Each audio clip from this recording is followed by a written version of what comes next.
We all good to start, Amanda? We are. Good morning, everybody, and welcome to this Regional Transport Committee meeting for the 15th of March. Before we start, I'd just like to do a roll call because we do have a lot of apologies today. And as you know, we have a rather unique governance structure in that some people are just external members, some are observers, and some are voting members of the committee. So clearly I'm here. Councillor Nees, are you with us? Yes, Chair. Thank you so much. As I flagged pre the commencement of this meeting, Kawerau District Council have a council meeting today, so we don't have Mayor Campbell or the Deputy Mayor with us. From Opotiki, we've got Councillor David Moore. You're with us, aren't you, Councillor? Yes. Thank you. We have Mayor Steve Chadwick with us. We have Commissioner Stephen Selwood with us. From Western Bay, we have Deputy Mayor John Scrimmager. Welcome, John. Morning. And from Whakatane, we have Deputy Mayor Andrew Isles. Now, all of you that I've mentioned can vote. Some of you may not have participated in the Regional Transport Committee before, but you are all voting members of the committee. Along with the representative of NZTA. Now, about 5 minutes before the meeting started, we had a very late apology from David Spears, who can't be with us today. You're not with us, are you, David? No. Councillor, it's Miss Andrew for David. Sorry, and it's... Jessica Andrew. Jessica, yes, of course. Welcome, Jessica. So... good to have you here. From Kiwi Rail, we have Angus. Angus, are you with us? Angus Hodgson? Good, Lyle. Good, welcome. Good to have you with us. Glenn, I saw your face there from Environmental Sustainability.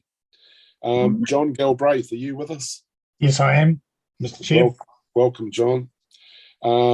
Inspector Brent Crow, have we got you? It's always a little bit touch and go, police, as to whether we get them or not. Amanda, can you make a phone call offline to Inspector Crow and just see if he needs some assistance to come on board? I will. And Dan Kneebone, we got you, Dan? We don't seem to. And of course, if Chairman Leader is there, he can vote, but he doesn't count towards the quorum. So as you know, I'm obligated to read out a statement because we're live streaming. And I remind committee members that the public section of this meeting is being recorded and will be made available on the Bay of Plenty Regional Council website following the meeting and archived for a period of 3 years. I also remind all present that local government decision-making affords no protection to councillors, council officers and the public for comments made during the meetings that are subsequently challenged in the court of law and determined to be slanderous.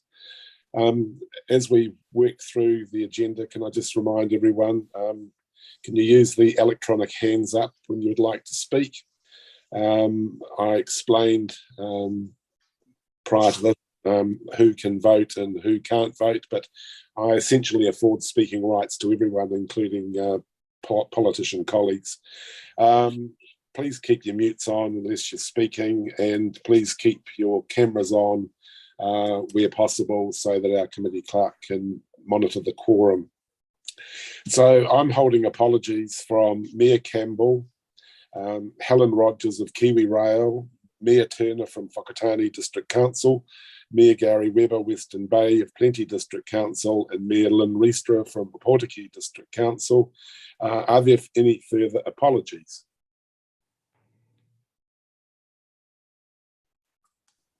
I'm seconded. Okay, okay. I'll move those apologies. Seconded, Her Worship Mayor Chadwick. All those in favour, please raise your right hand.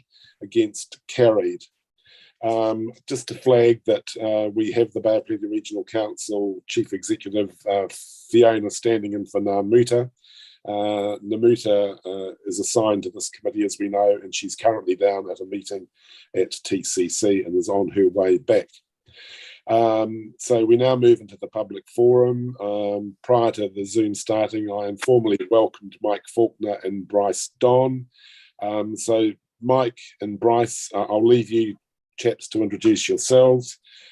As you know, the format is that you can speak for approximately 10 minutes. These are critical issues for Tauranga, as we know, and I'm pretty flexible with my time constraints. But if you can keep it to about 10 minutes, and then I will open up for questions from people who are on the Zoom. And as I said to you prior to the Zoom commencing, we don't get into a debate with you about the issues or what you're proposing or commenting on, but just seek clarification. So Mike and Bryce, if you can introduce yourselves. Welcome and good to have you with us. Thank you. Yeah, I'm Mike Faulkner, and I'm just a resident of Redwood Lane and also own industrial property in the Tariq business estate. So what we're looking, I'll let Bryce introduce himself first. Yeah, hi everyone. Thank you for your time. Bryce Don, Director of Element IMF, which has been the primary developer of Tariq business estate. We've been doing this since 2004, and one of the first things we were asked to try to help with by Tauranga City Council was to facilitate a Rtp bypass. We've been doing that since that time. We're at a point now where a State Highway 29 upgrade is near to being selected. But we think that there is still an opportunity to deliver, or at least secure, the route for something similar to what that original bypass was. And we just wanted to present that to you today. So I'll start off by sharing our screen. I did that before. There we go. Are you happy for questions throughout the presentation, or would you prefer to have them at the end of it? No, I'm happy for questions at any time. Okay, thank you. So can you see that screen there? Yes. Okay, so this is the route that we're proposing. So it starts down at the Rtp power station here, just to get your bearings. So that's the, I don't know if you can see my mouse at all, but down the very bottom left-hand corner, you've got the Rtp power station. And then you've got the Tariq business estate in the centre here. And if I just shift this window, if I scroll off of it, then you've got the major roundabout at the lakes and the lakes shopping district there. So basically what we're proposing is to bypass, this is State Highway 29 coming up through here, across the Manawa Bridge through here. This is Redwood Lane up through here, up to Gargan Road, and then along the top of the Tariq. What we're proposing is a new road that comes all the way from the Rtp power station across and onto State Highway 36 into a new interchange here, which will have links through to the industrial estate here. And then we're also proposing, this is 36 going around to the roundabout up by the crematorium. And then if I scroll over further, there's also the proposal long-term to have a link road that comes down through the valley here, all the way down to the Rtp roundabout, which if I can scroll over to there, over here. So essentially what we're proposing would be to take all of the trucking, oh, hang on, I'll shift back down, all the trucking movements off of the local roads, thereby promoting mode shift, taking the trucking through here, through this new interchange, over the top and down the toll road. So all trucks would just head down through there. They wouldn't have to come in through Tariq at all, or anywhere through near the industrial estate. It also means, sorry?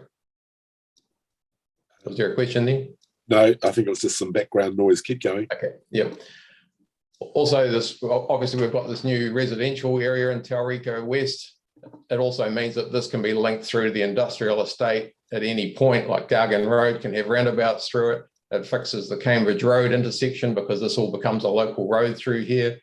It removes the need to do any upgrades on the Manawa Bridge or any of that as well. It removes the need to relocate the school. There's a lot of benefits to this, to what we're proposing here.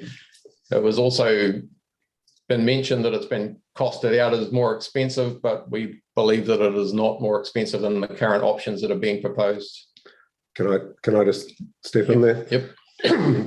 So the most recent work by NZTA is great, and there's some really good traction on this project now, but it probably doesn't step back quite far enough. There's been 4 studies two by Opus, now WSP, one by Becker and one by MWH between 2004 and 2012, which looked at this route. All of them recommended the Southern Bypass. It only fell out of favour after the GFC when ownership in the lakes changed hands and there were houses built on the proposed intersection point. And then there was a whole lot of industrial buildings put along the original route. What this route that we're showing now does is it shifts the whole lot back about 1 kilometre and takes it all through rural land and then connects further south. That has 2 additional benefits. One means that it actually fixes the Omanawa Road intersection on State Highway 29 just by default because it kind of eliminates it.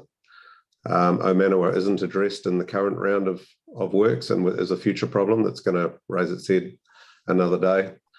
It also offers the opportunity to split traffic, which is very, very important. It splits it at that big central interchange you can see there and directs any traffic heading to Papamoa or the Eastern Bay of Plenty at that point and avoids it going through to the port, leaving only traffic that wants to go to the port or Tauranga or Mount Maunganui on that road, taking pressure off what is the most difficult intersection point.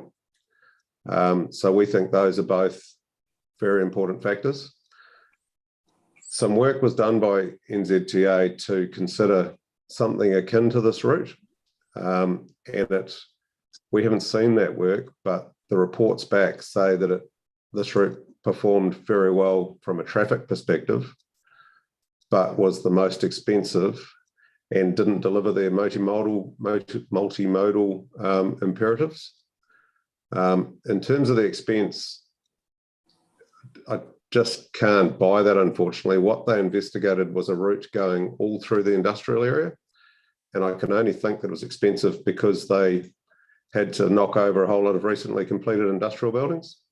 This route passes entirely through rural areas, obviously affects a number of people, but nowhere near the number that are affected by the proposal which is on the table. It's looking like just the land acquisition costs for the route under consideration are probably going to be in the order of, they're probably going to be approaching $200 million. Whereas this route, I would expect that all the land could be acquired and all the earthworks completed for less than that amount.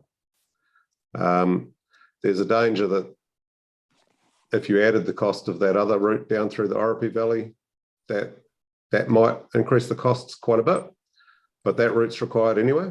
At the present time, that's going to be a Tauranga City Council project, although no doubt they will seek some co-funding from NZTA. So that route is required anyway. So that just needs to be thrown into the mix. And the multimodal, but can't really understand that. This allows the residential industrial areas to relate to each other much more directly and fosters cycling, walking, public transport, buses, and what have you. The other thing I think we can't lose sight of is that this road is one of the most important regional connectors in the country for interregional travel, but also for freight to the port. And whilst multimodal is obviously very important, this is first and foremost a trade route, and it needs to be protected and remain resilient for the long term. Just a couple more minutes. I think that's probably sums up our thoughts on it. I'm happy to answer any questions, and obviously happy to provide any further information if required. Okay, thanks, Mike, and thanks, Bryce. Her Worship Mayor Chadwick. You're on mute there. You're on mute, Steve. All right. Yes. So just a question from Steve, the Mayor of Rotorua, and we know the area well for getting in and out as well. And you talked about it as regional planning. Has a business case been done on this road, and has it got the support of Western Bay and Tauranga City Council? So we've spoken to Western Bay and we've spoken to Tauranga City Council. They've all basically verbally given support for the idea, but there seems to be some reluctance to go against NZTA, to be, it's my frank assessment of it. But certainly we've spoken to the commissioners as well. We've spoken to a number of people, and everybody has said it's a good idea, but that's as far as it's gone. A business case has recently been completed. It's been adopted by TCC, and it's going to the NZTA board on the 19th of April. That business case is for what they term the interim upgrades on State Highway 29. Those are 3 interventions between Redwood Lane and Cambridge Road, and they provide for the commencement of residential growth in Tariq West and some further growth in Tariq Business Estate. That's separate from, and those interventions are required anyway, and under the proposal we're putting forward would become permanent. They're separate to the long-term upgrades, which is another business case. Okay, this is the batting order, folks. Councillor Nees, Jessica, Wakakotahi, and Commissioner Selwood. Councillor Nees. Thank you, Mike and Bryce. My question is, where would the access be off that state new alignment for public transport for going in and out of that residential area? So the residential, it would all be local roads, so there's no need for the buses to be on this route at all. This would be a trucking route. Bryce, I don't know if you want to expand. Yeah, there's public transport access provided. It's sort of focused on the Crossing Shopping Centre, I guess, and then up from there and entering the new residential. If I point off. Sorry, learner driver. Just don't even know where I am. It might be on. Hang on, I can get it back for you. There it is. So this is the Crossing Shopping Centre. There is provision for buses in here, and also for a bus route with priority coming up here and entering into the residential growth area through here. So that's the primary driver. There's an arterial road all through here with a network of public transport provided for. This route is largely independent and is sitting there primarily as providing for regional trips rather than local trips. Thank you. Just one further question. All of the lots in blue, that's all industrial then? Yes, that's all the more recent stages of the industrial estate. The southernmost area, which is primarily grass, is an area going through a rezoning process at the moment.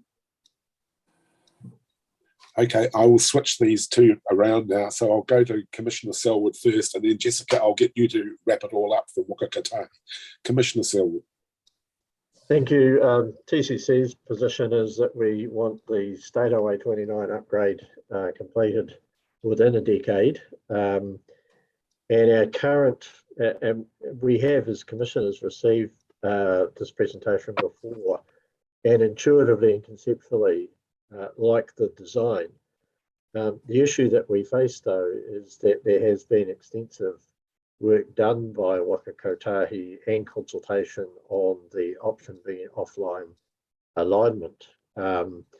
and that is currently in the system. What we haven't seen, and Jess may be able to address this issue, is why the alternative option did not prevail, given the two strategic alignments on the existing route or the new route that Mike and Bryce have presented. Our concern, I guess, when we considered this, being interested in the proposal, was that would it now set us back some time to reevaluate the new proposal? I think that the paucity of information has been the high level assessment of the viability of this case has never been put before us, so it's very hard to make a judgment. And on the basis that we were at least making progress on the existing State Highway 29 alignment, we backed that. The other issue that challenges the route is the State Highway 36 component of it. From the, if they show the corridor, perhaps, gentlemen, you can see the residential development that has already occurred there, and of course the alternative proposal that we're seeing today would put much more traffic down that particular corridor, and we have quite significant reverse sensitivity issues, obviously, with the residential development in there. So that is why, from our perspective, we are where we are. We are very determined as a group of 4 commissioners and the council to accelerate this project, and want to see it completed within the decade. Thank you, Commissioner. Jessica, if you can wrap it all up and capture those comments, particularly from Commissioner Selwyn. Kia ora. Thank you, Mike and Bryce, and thank you, councillors. Yes, so just to provide a little bit further context to this, so the preferred option, in an answer to Mayor Chadwick's question, the detailed business case for the long-term state highway solution through 29 here will go to the Waka Kotahi board in August of this year, and there's landowner engagement happening, which will be I think potentially in the last couple of, in the latest phase, the third kind of engagement with landowners happening in March, and public engagement in May on the details of what we're proposing to take to the board. And that is an offline option, kind of about 200 metres alongside the existing alignment. In respect of the option that Mike and Bryce have put to us today, this has been looked at a very large number of times, including alternatives, including this were considered in 2016 when the original options analysis was done.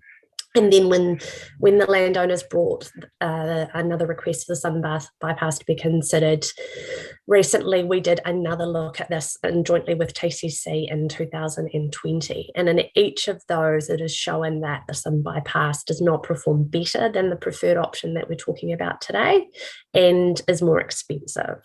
So the choice to go with the option that we are putting forward to public consultation has been extensively reconsidered and checked and robustly tested against some of the landowners' preference for the Southern Bypass. So at this stage, we're not going to revisit that again, but what we have done is put all of those assessments and the technical work that was done and the results of those reviews on our website proactively and shared those with the landowners, and I'm happy to share that information and the link to that in the chat here, so that anyone else who wants more information can.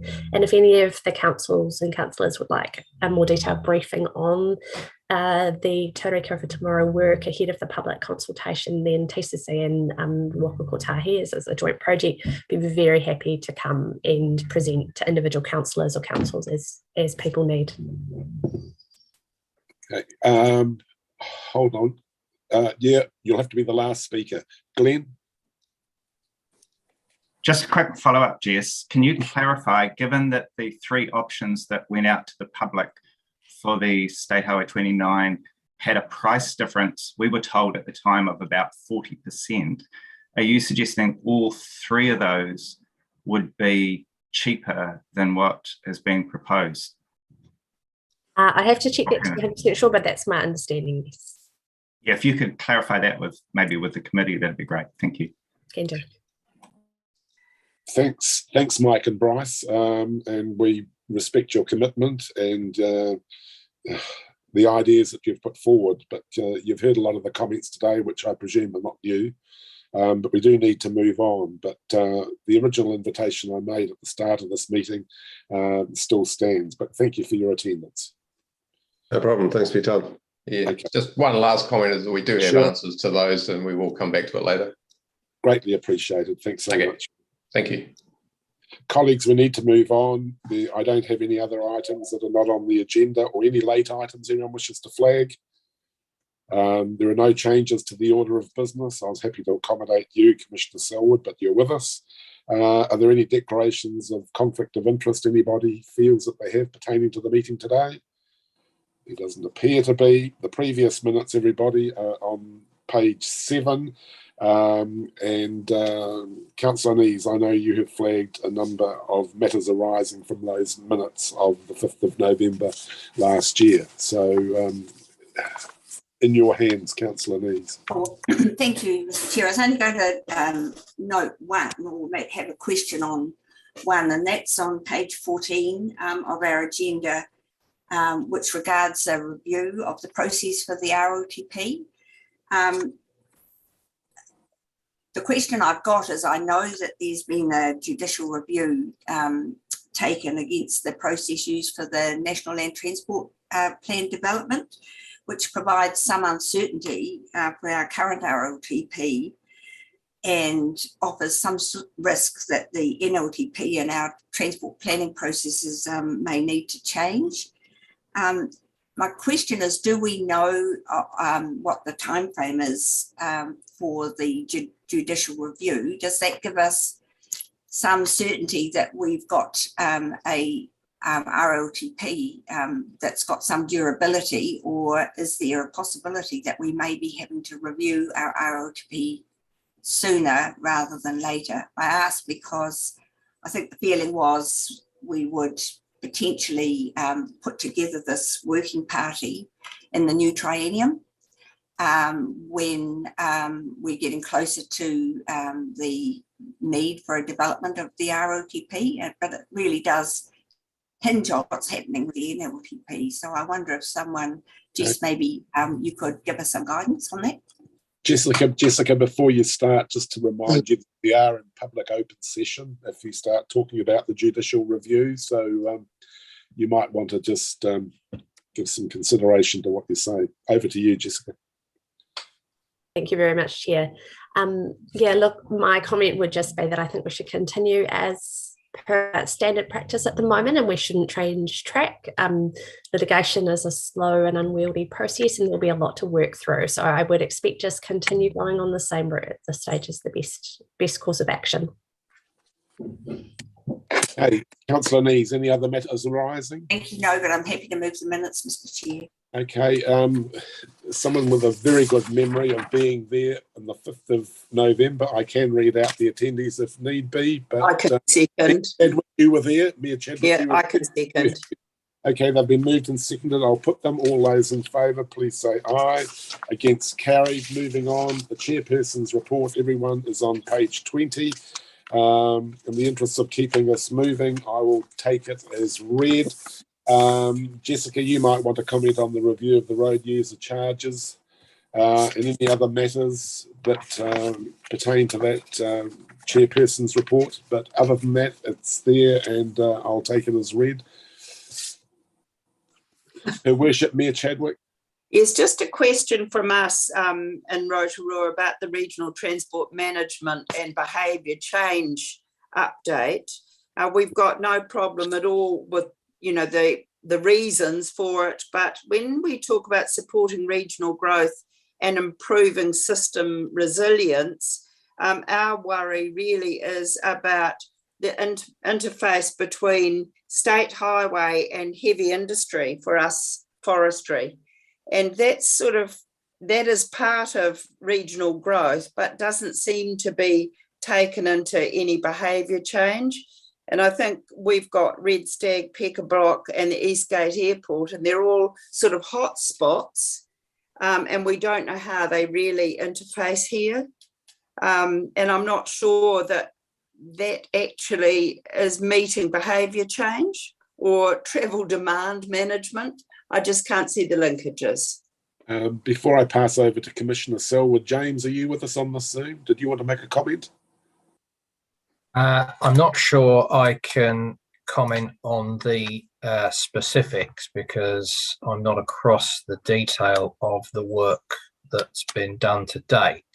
But generally speaking, with the travel demand management and behaviour change work, we are focusing primarily on personal travel for purposes such as education, work, social opportunities and that sort of thing.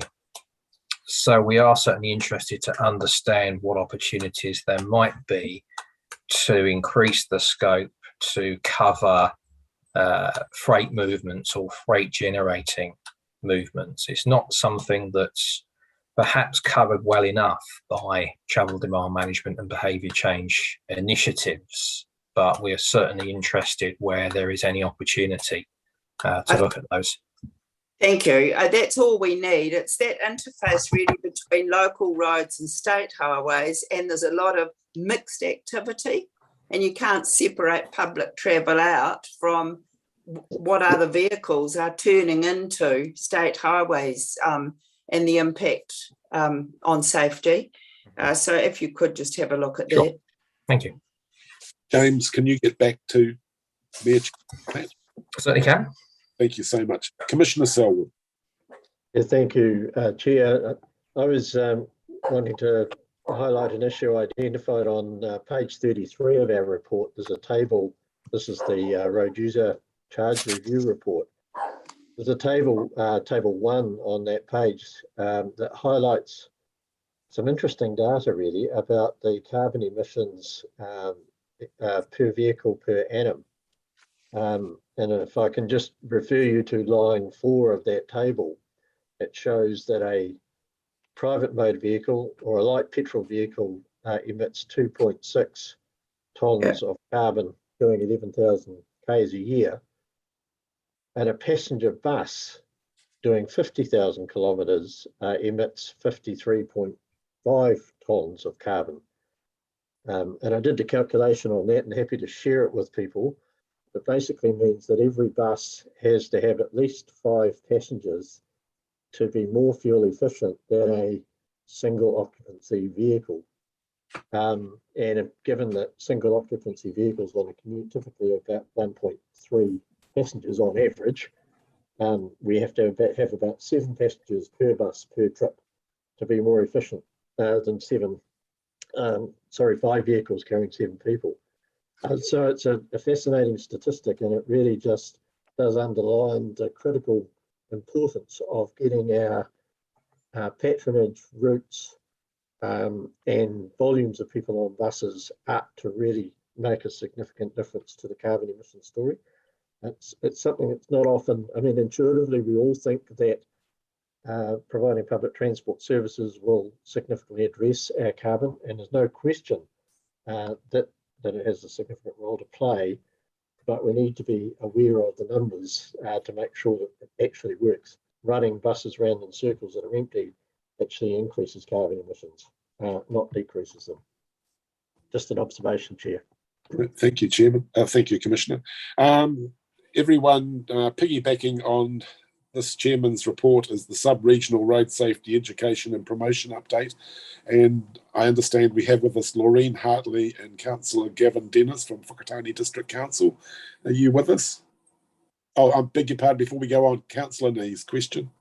Well, thank you. Just a question, Mr. Chair, about the review of road user charges. It's very detailed. It's got a lot of specific questions, and I did read it, but or try to read it, but it was a bit above my pay grade. I just wondered if someone can tell me if what's proposed encompasses or enables dynamic variable road user charges or pricing, allow the proposal that Commissioner Selwood had put through. This seems to be quite formulaic and really very much based on the current system. So I just didn't see perhaps how that would facilitate something a little bit more ambitious. Glenn, I know you want to ask a question, but if you can just defer to Jessica. Jessica is going to answer Councillor Nees's question. Jessica? Through the chair, the review of the RUC system is a much narrower review than that broader pace of work that we're talking about in variable road pricing. So no, it wouldn't address those factors, but those factors are being looked at elsewhere, both through the work that Commissioner Selwood has triggered, but also through broader things like the revenue review, which I'll talk to later on. Apologies, Glenn, back to you. And no worries at all. Just a quick question relating to page 25, where it talks about the sped up schedule for the Tauranga City Centre public transport facility. I'm just wondering if someone, I'm not sure whether it's TCC or Regional Council, could clarify what the time frame will be in terms of the temporary facility. And then given that we've now see it's in the next financial year for the business case, I'm presuming this is, then what will be the time frame when the new facility will actually be built under this rescheduled time? Councillor Von Dadelson, I acknowledge you're with us today and you're on this PT committee with Councillor Thompson, working closely with TCC. Can you or Commissioner Selwood answer Glenn's question? Sorry, I am listening, but I was just doing something else. So I missed that. So. No problem at all. Commissioner Selwood, can you jump in there? Yeah, all I can say is that there's a very strong desire, Glenn, to accelerate the provision of that facility, certainly on our part, because it's central to the CBD redevelopment, among other things. It's just due process, and how long is a piece of string is really my answer to your question. The business case and operating model are obviously interrelated, and so we want to make sure we get that right, and we just have to await the process of the business case and evaluation of the alternative. Frustrating though it is, and I share your frustration. Chair, just quickly on another matter, the report that is on that page 24 and 25, the work program updates, there's quite a lot of no informations listed there. And I can advise that there is extensive information available from TCC on each of those initiatives, which will partly address, I think, Glenn's question. But unfortunately, hasn't come through. So I think there needs to be work between the Regional Council and our staff to make sure that we're getting that information through. Because I've just been in another meeting and saw a very detailed analysis of each one of those projects and where they were at. So I think there's possibly a bit of a communication gap that we could bridge to make sure that that does come through. So items 6 to 10, you would rather we reworded it that work is being undertaken rather than no information? Yes, certainly on that, and it's also true on many of the other projects that there's a copious volumes of information of where they're at. So we just to make sure that gets tabled in future reports. Okay, we're sort of going backwards in the agenda a bit here, but just stick with us. Just don't panic, anybody. Namuta, you've arrived in the room, so clearly you want to say something. Is it about this? Yes, through the chair. So just acknowledging the work program highlighted by Commissioner Selwood, and we do note the columns where we don't have the information. So it's great to have the commitment from respective organisations to be able to contribute to a more fuller program. So I look forward to that. Thank you. Thanks for sharing that, Commissioner. My apologies again to Laureen and to Councillor Dennis from Whakatane. You've been waiting patiently. The Sub-Regional Road Safety Education and Promotion update. Would you like to speak to that paper now? Kia ora, morning everybody. Morning, Laureen. Thank you for the opportunity. Keep going. Thank you for the opportunity to come and present to you on behalf of Eastern Bay. I'm just going to share a screen, so hopefully that'll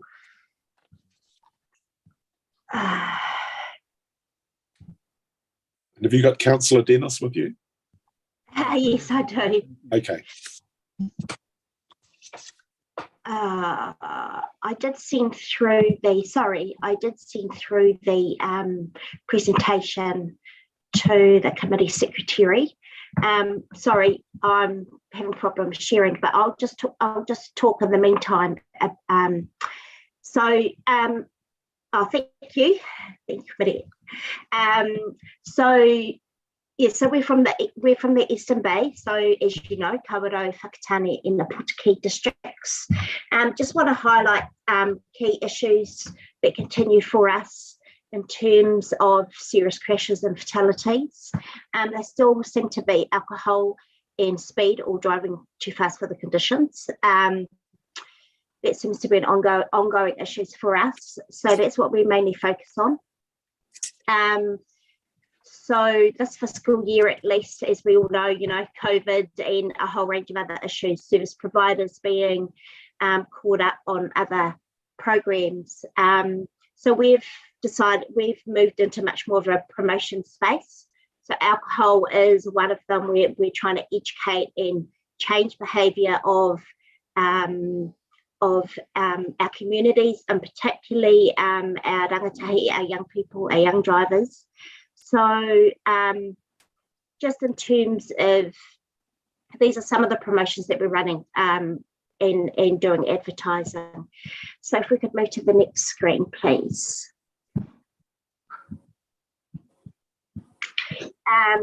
We really focus on community level bilingual promotions. One of the programs that we do want to talk to you about is our recidivist alcohol program, which is corrections and offender referred program, marae based, 2 days. We have in the past kind of 5 years been very successful. We've had a 96% success rate in that program. What that means is that those offenders aren't going back to repeat drink driving. What we have found last year is post-COVID, the initial lockdown, is that dropped down to 82%, but we're tracking back again. We're seeing a better increase in success in that program. So we will be running more programs in this last quarter. Thank you. Next screen, please. Thank you. I'm not going to play this video back. We did just a pilot where we're kind of like trialing a few different things at the moment, considering where our communities are at. And so we did a trial on TikTok. We don't normally do something like this, but it was a really good learning curve for us in terms of the different social media influences, but also how we might best engage our communities. Next slide, thanks. Oh, if you could go to the next screen, yeah. Okay, so we have been doing a couple of local road billboards. We decided to put these up. We postponed our fatigue stop and promoting, people to just. We had several messages which went along with radio and a whole range of social media around fatigue, and we're moving into program spaces of fatigue stops over Easter. Thank you. Next page, thanks. Schools back, so we are actively promoting children, tamariki, using our shared pathways to walk, to cycle to school. And there has been some community feedback across social media platforms around concerns from whānau families around around driveways. So although that doesn't squarely sit with us, we have done quite a bit of promotion when school has gone back around looking out, both drivers and whānau actually looking out for those driveways, because that's a key hazard and a risk for our tamariki. So we've been doing a bit of promotion in that space. Next page, thanks. Okay, Chairman, this is going to be my slide that I speak on, and thank you, Lorraine, for this part of it. Just the Eastern Bay Road Safety Operational Group recently over the last year went through a bit of a rejig. When I joined in 2019 as a new councillor and became chairman, we had 2 separate meetings. So the operational group met in the morning, and then the afternoon we added 3 extra councillors and we went through exactly the same thing. So also at the behest of the regional transport meeting, we rejigged it so that we just have the 1 meeting, which is mainly an operational group, but adds in the 3 councillors as a non-government representatives of their councillors. One of the main issues that we faced at our last meeting, what we'd like to bring to your attention, is that the Eastern Bay Road Safety Group area, which at the moment has 5 different reviews going on. The State Highway 30 speed review, the State Highway 2 speed review, the Safety Infrastructure review, the Awakiri to Whakatane Centre Barrier Meeting review, and also the Speed Past Rural and Urban Schools review. And then there's other ones which involve the local roads meeting the state highways review, and there's different speeds internally. One of our issues is, and it's especially with the Awakiri area, all those 5 speed reviews relate to that one area going through Awakiri, and yet we're not doing them at the same time. An example of that would be the medium barrier review from Whakatane to Awakiri, and we're not objecting to the whole concept of it, but the fact is at the moment that that review is going ahead about putting a safe to medium barrier in the middle to allow safe traffic at the 100k speed. But at the same time, there is a speed review about reducing the speed limit to 80 k's. We think that the 2 reviews need to actually start talking to each other to achieve a common goal of what we're actually trying to get to. Also, we would, part of that is request Waka Kotahi to collaboratively work on all projects. Next slide, please. One of the concerns also is in the Opotiki area for the intersection between Waitahi Valley Back Road, State Highway 2 and Ahiwa Beach Road. On the 2nd of February, we had 2 fatalities and 2 serious injuries in the one crash. So these have negatively impacted on our statistics, raising it to 46% increase in that one intersection. And therefore, we would like to see Waka Kotahi increase the priority rating for the intervention and treatment of this. So over just since 2000 only, there have been 5 fatalities and 10 serious injuries. So we would like the Eastern Bay Road Safety Operational Group would recommend that the Bay of Plenty Regional Transport Group request a commitment from Waka Kotahi on planned intervention on this intersection as soon as possible. Now you may think that I'm dropping this on Jess Andrews, but I had actually rung David Spears prior to this and forwarded this information to him, and also talked on the phone to him to say that we are not here trying to dump stuff on Waka Kotahi. What we're trying to do is, from our committee, is raise the concerns of our committee to the Regional Transport Committee, which we believe is our parent body. Could I go to the next slide, please? So this raises another issue for us, is that we actually tried to table a report to this meeting, and it was felt from the governance group that actually it wasn't our position to table reports. And so we're a little bit confused about this, Chairman Thurston, as to how we can actually form communication between our 2 groups. We notice in section 15 and note bullet point number 3 in our terms of reference, which was agreed by everyone, that the group may present in person to the Regional Transport Committee as appropriate to an issue. And so we thought that this might be a little bit of a time for a quick discussion on how do the various road safety operational groups report matters like this of concern to the Regional Transport Meeting. And obviously the statistical part of it's really important, which Lorraine has just presented to you. But we seem to focus on that, which is how many posters we've put up, how many programs we're doing for our young ones, and how many seatbelt posters we've put up.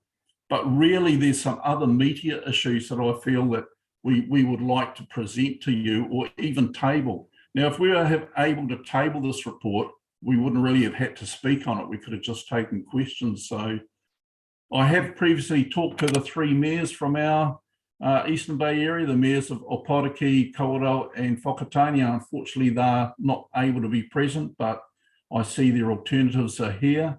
So I'm going to stop talking now, Chairman Thurston, and maybe let some other people say something. Thank you. So thank you for your contribution, Councillor. And can I just make a suggestion? If you're agreeable, I'll suggest that myself and Councillor Nees, who's the Deputy Chair of the Regional Transport Committee, have an offline conversation with you about different ways and formats of streamlining the relationship and the reporting. More than happy to work with you on that rather than clog up this meeting today, if you're agreeable to that. Thank you very much. I appreciate that. Okay, and the other thing is, if I can just say, in Mayor Reistra's absence, she has really championed the cause of those death traps that you've got over in the Eastern Bay. And I was privy, as was Councillor Nees, to Mayor Reistra lobbying the Minister of Transport. I think it was on the 22nd of February.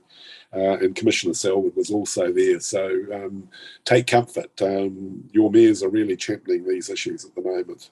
As is Chairman Leader, who resides in that area. So, you happy with that, Councillor Nees? Okay, all good. Okay, just moving on. As I said, that report was piggybacked until we streamline the reporting process. That's piggybacked into the Chairman's report. And the only other report that we have in here is, I'll come to you in a moment, Jessica. Amanda, have you found Commissioner Rowe, Inspector Rowe? Not Commissioner Rowe, I've elevated him. Inspector Rowe, have you found him? Through you, Chair, he's having some pretty serious connection issues trying to get into the meeting, so I'll advise you as soon as he does pull that off. We wouldn't want the police in a hurry. That's okay. That's all good. Okay, Jessica, back to you. Floor's yours. Through the chair, just simply I want to say thank you to the presentation and for the courtesy of that being provided to David in advance, and just acknowledging those concerns, and happy for David and I to have an offline conversation about how we can work with the Bay Plenty Group to work on improving that alignment and those communications. We recognise there's some areas for improvement on with us there. So. And I'm sure Councillor Nees and I were more than happy to streamline that and join you. So they're not having untold meetings. We're a little bit ahead of time now. We actually move into Amanda, if Inspector Crowe turns up, can you just flag to me and we'll slot him in? But we can either take a morning tea break now, everybody, or we can go straight into the Whakakotahi Transport Agency update. But before we do that, I will move receipt of the Chairman's report, seconded Her Worship Mayor Chadwick. All those in favour, raise your right hand. Against, carried. Okay, Mayor Chadwick, do you want to take a morning tea break or you want to say something? And you're on mute. You're on mute. We're all Zooming, so we can duck away and get a cup of tea or a cup of coffee. Okay. So I'd like to carry on, but just in relation to the previous report from the Eastern Bay Group, thank you, Chair and Jane, Deputy, for going over. I think we've got to be careful that we don't dive into the detail of each reporting district. And so their point they raise is a very good one when you think there's going to be an election in October, about how you get your issues forward. And I think that's a more generic issue. And it is, as far as we're concerned, it's developing a good relationship with Waka Kotahi has yielded a lot more local responsiveness. But thanks for going over. And I think a way of looking at this across the wider region is a really good issue for a new Regional Transport Committee after October. All good. Okay, the wish of the meeting is that we keep going and that people slip away under cover of darkness to get tea or coffee. So, Jessica, Waka Kotahi, the New Zealand Transport Agency update in the absence of David. So, over to you. And I know you've got a PowerPoint that you want to share with us. We do. My colleague Michelle's going to share that for me. Thank you. Kia ora koutou, and I do seek a little bit of forgiveness. I was obviously a slightly late ring into this, so there may be some questions I can't answer, which I will happily take away for you, fire them, and if I can't answer them, I just seek your patience. Oh, Jessica, are you happy to take questions through your presentation? I'm happy to take questions as I go, so just I'll try and keep an eye on the hand up, or Chair, if you can interrupt me. I'll keep an eye on it. There you go, floor's yours. Michelle, have we got that presentation? Oh, fabulous, here we go.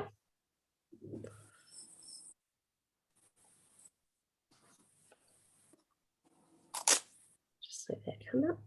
Does that work? Happy with that? Yes. Can you close the screen to the right? Working on that. Here we go. How's that? Beautiful, beautiful. Thank you. Just thing out. Next slide. So this is Te Kapahu, which is Waka Kotahi's compass, which is our vision that guides what we do as an organisation and our priorities and how we move together. So our name, Waka Kotahi, is designed to convey the kind of fundamental concept of who we are, which is moving together, which is a focus both on the broader transport element, but also on the partnership that is essential to delivering the future. Moving conveys that always as well that forward momentum and our future focus. We recognise that the way we did things isn't the way we're going to continue to do things, that things like digital capability and the need to leave strong and powerful legacies, and recognising the emotional impact that what we do has on people. And I think the discussion we just had around the incidences of the Hiwi Beach Road, a challenging example of that. Our vision is that we describe the land transport system that we want to see, and we're committed to delivering it through the things that we lead, shape and influence. So we want a land transport system that connects people, products and places for a thriving Aotearoa. And that connection is such a core part of how we're doing it and links many of the pieces of the puzzle. I'll jump down to the next one. I'm hoping my colleague has joined me. Because we're going to talk about the 30-year baseline plan. Sure, I'm here, Jess, if everyone can hear me. Fabulous. There we go. So I'd like to introduce my colleague from the 30-year baseline plan team, who can talk in a little bit more detail about what we have on offer here. Sure, kia ora tātou. My name's Nick Reid. I'm from the long-term system planning team here at Waka Kotahi. We're currently working on a 30-year plan, and the purpose of the plan is that it will set out what Waka Kotahi understands the land transport system will need to look like in 30 years, and it will steer what Waka Kotahi and our partners will do to achieve the desired future state, which will also support the government's long-term outcomes. We're taking a stepwise approach. So the first step is that we've released our baseline network version, which is a digital tool. It was released yesterday and it's available on our website. The easiest way to find it is to just simply Google baseline network version and you'll get the first result. It will link you directly to it. You can find it through navigating through our website, but that's a little bit tricky. So Google baseline network version and you'll be able to find it. So the baseline network version brings together in one place for the first time in a digital way the major work that's planned on the state highway network to help with development of the land transport system. At the moment, as this is our first step, it just covers the state highway network and the Kiwi Rail network, and we're obviously looking to extend that out to include local roads and PT through time. We'd like to walk you through the tool and give you a demonstration if you would like to be involved. And we're also keen to identify how we can work together on the 30-year plan more generally. The next version of the 30-year plan is expected to be released later in the year, and we'll be working through that in an iterative way as well. So it will be an initial version, and then we'll work with the sector to populate it and develop it more fully. So I'm happy to take questions. Otherwise, feel free to have a look on the baseline network version on our website, and we're more than happy to come and do a detailed demonstration to step you through the product. So Nick, just pause for a moment. Councillor Needs. Thank you very much, Nick. Very keen just to have a look at the digital tool and have a demo of it. I wonder what would be really helpful to us as an RTC would be to understand the assumptions that are guiding the development of your 30-year plan. Those assumptions would be really helpful context to us here in the region as we're looking at our programs. Yeah, so the easiest way to think about it is that we already have Rtp, which is a 10-year view, and we're looking to extend that framework and that thinking out to 30 years, but also providing a moving 10-year slice. So there's a longer term direction, the 30-year direction, but also a shorter 10-year slice as well. So it's very much development on what we already have in Rtp, but we're looking to go further. Just pause, Nick. Her worship, Mayor Chadwick. Yeah, just a question from us, Nick. I think I need to see it to get it, actually. It's all rather obscure at the moment, but I'm sure our staff with detailed minds will pore over it.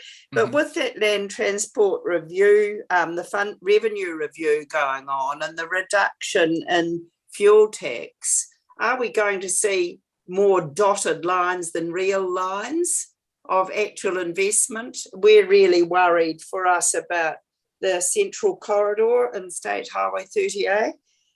This isn't funded 21 to 24, and yet it's been a priority for the last 12 years. So what happens to these? And it's a bit like Jane, what are your assumptions that underlie your decisions for investment? Sure, so currently the plan only details things that are already committed. And that are already through that process. We're looking to integrate it with our investment planning more generally. I can't talk to the tax question. I don't have the full answers to that one, unfortunately. Well, there's less money for investment, isn't there? Isn't that the logic proposition? I think, Mia, through the chair, my response, so my team in particular have been working with the investment planning team on how we bring those future opportunities into this tool. And what I see it being is a really great tool where we can work jointly with your staff to have a shared place where those key priorities are known. As you and I have talked about in the past, there are opportunities that come up sometimes at short notice, and this is where we can have a really clear visible place where we put those, and then they become first cab off the rank when funding does become available. Thank you. Thanks, Nick. Any further questions before I get Nick and Jessica to move on? Okay, keep going, guys. Thank you very much, Nick. I'll let Nick go if there's any more questions on that. Thanks, everyone. Cheers. Thanks, Nick. So looking forward, and a few of these have been touched on throughout the conversations we've had into 2022 to give you a view of what we're going to be working on hard this year. And first and foremost is reviewing the land transport revenue system. And I've got a dedicated slide on this where I'll give you a little bit more detail on the work that's happening there. The other one, which will come as no surprise to you, is the emissions reduction plan and adaptation study. Again, that'll be coming through. So each of these I've got more detail, which I'll speak to. The one network framework, lots on Road Zero.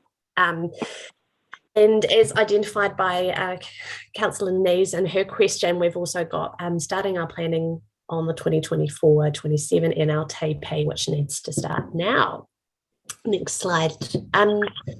So if we go to the land transport revenue review, obviously with the challenges with the last NLTP really brought to the fore the inadequacy of the current system, and the $2 billion loan that was given at the last minute, you know, as you will know, a condition of that was that there would be a review of it, of the NLTF and the existing system. So the Ministers of Transport and Finance are overseeing an 18-month review of that system. The idea is to get that in ahead of the next GPS, which will be for the 2024 NLTP. And it's to look at a couple of things. How do we kind of meet the gap between the demands on the NLTF and the expectations of the GPS and the shortcomings? How does the current model respond to a number of changes around fuel excise duty and road user charges, which are impacted by mode shift. If we are successful in mode shift, we should get less money out of the system. Electric vehicles, which currently aren't subject to road user charges. And obviously we've seen huge impacts from COVID-19, lockdowns, a greater shift to working from home. So those changes have forced a need for this to happen sooner, not later. And the reality is we need to build a more sustainable system that can work into the long term. And we also need to repay the loan. So this is not just Waka Kotahi as you'd expect. It's very closely done with ourselves, Ministry of Transport, Treasury, and a number of other government agencies. Chair, I see there's a question. I'm happy to take that. There is indeed. Councillor Needs. Well, thank you. Sorry, I'm back on the previous slide. We'll jump back. Yeah, it's just the reviewing the process and the alignment between the development of the NLTP and the Rltps. I think this is going to become an increasingly complex space because it needs to be aligned with our long-term plans and also the development of GPS and any changes to government, etc. But it's also going to be complicated by the new regional spatial strategies and the national and regional emissions reduction plans and budgets. So is this an all-encompassing review of the whole transport planning process, or just looking at how you could change a few of the timelines? Because I really do think it's getting increasingly complex. So many different interrelationships we need to look after. Thank you, Chair. I would agree with you. It is getting harder, not easier. This piece of the puzzle is just that, I guess it's a piece of the puzzle between the RMA reform, which is bringing in those spatial planning strategies, is looking, and I think that is probably the current home of that broader piece. And we have definitely been feeding in some of this around the spatial strategy should be a really powerful tool, but you also do need to align with those other pieces of the puzzle that you just identified. So there is work happening. This is one piece of it, but this is in itself not going to solve that whole piece, that whole change. Those more fundamental changes are coming primarily through the RMA reform work.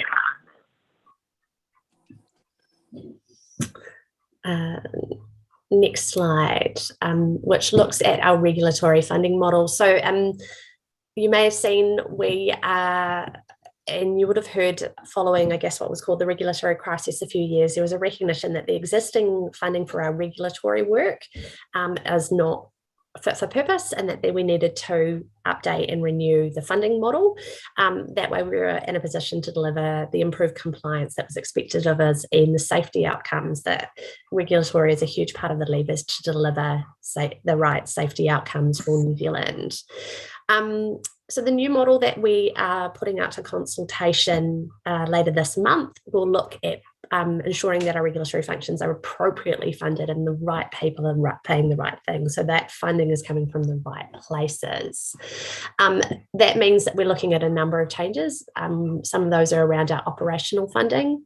You'll see changes to the road user fees and charges, and that was already noted in the item in the Chairman's report, and the funding of those regulatory services.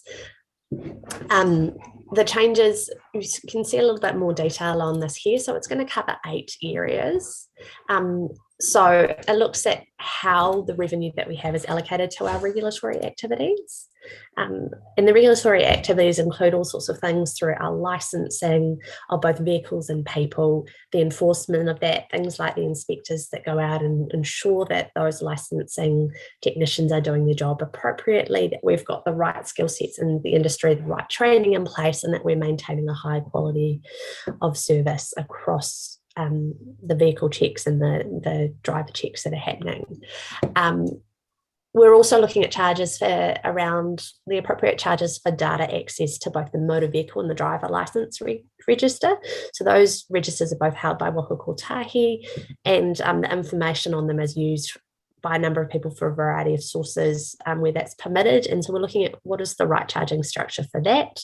We're also looking at updating the charges for basic things like driver licensing and testing, the fees for motor vehicle licensing and registration, RUCs again, transport service license holders. So those are things like your bus drivers and your taxi drivers, motor vehicle certifier activities. So those are the people that make sure the buses and the trucks are safe, crudely put, and also our electronic RUC providers.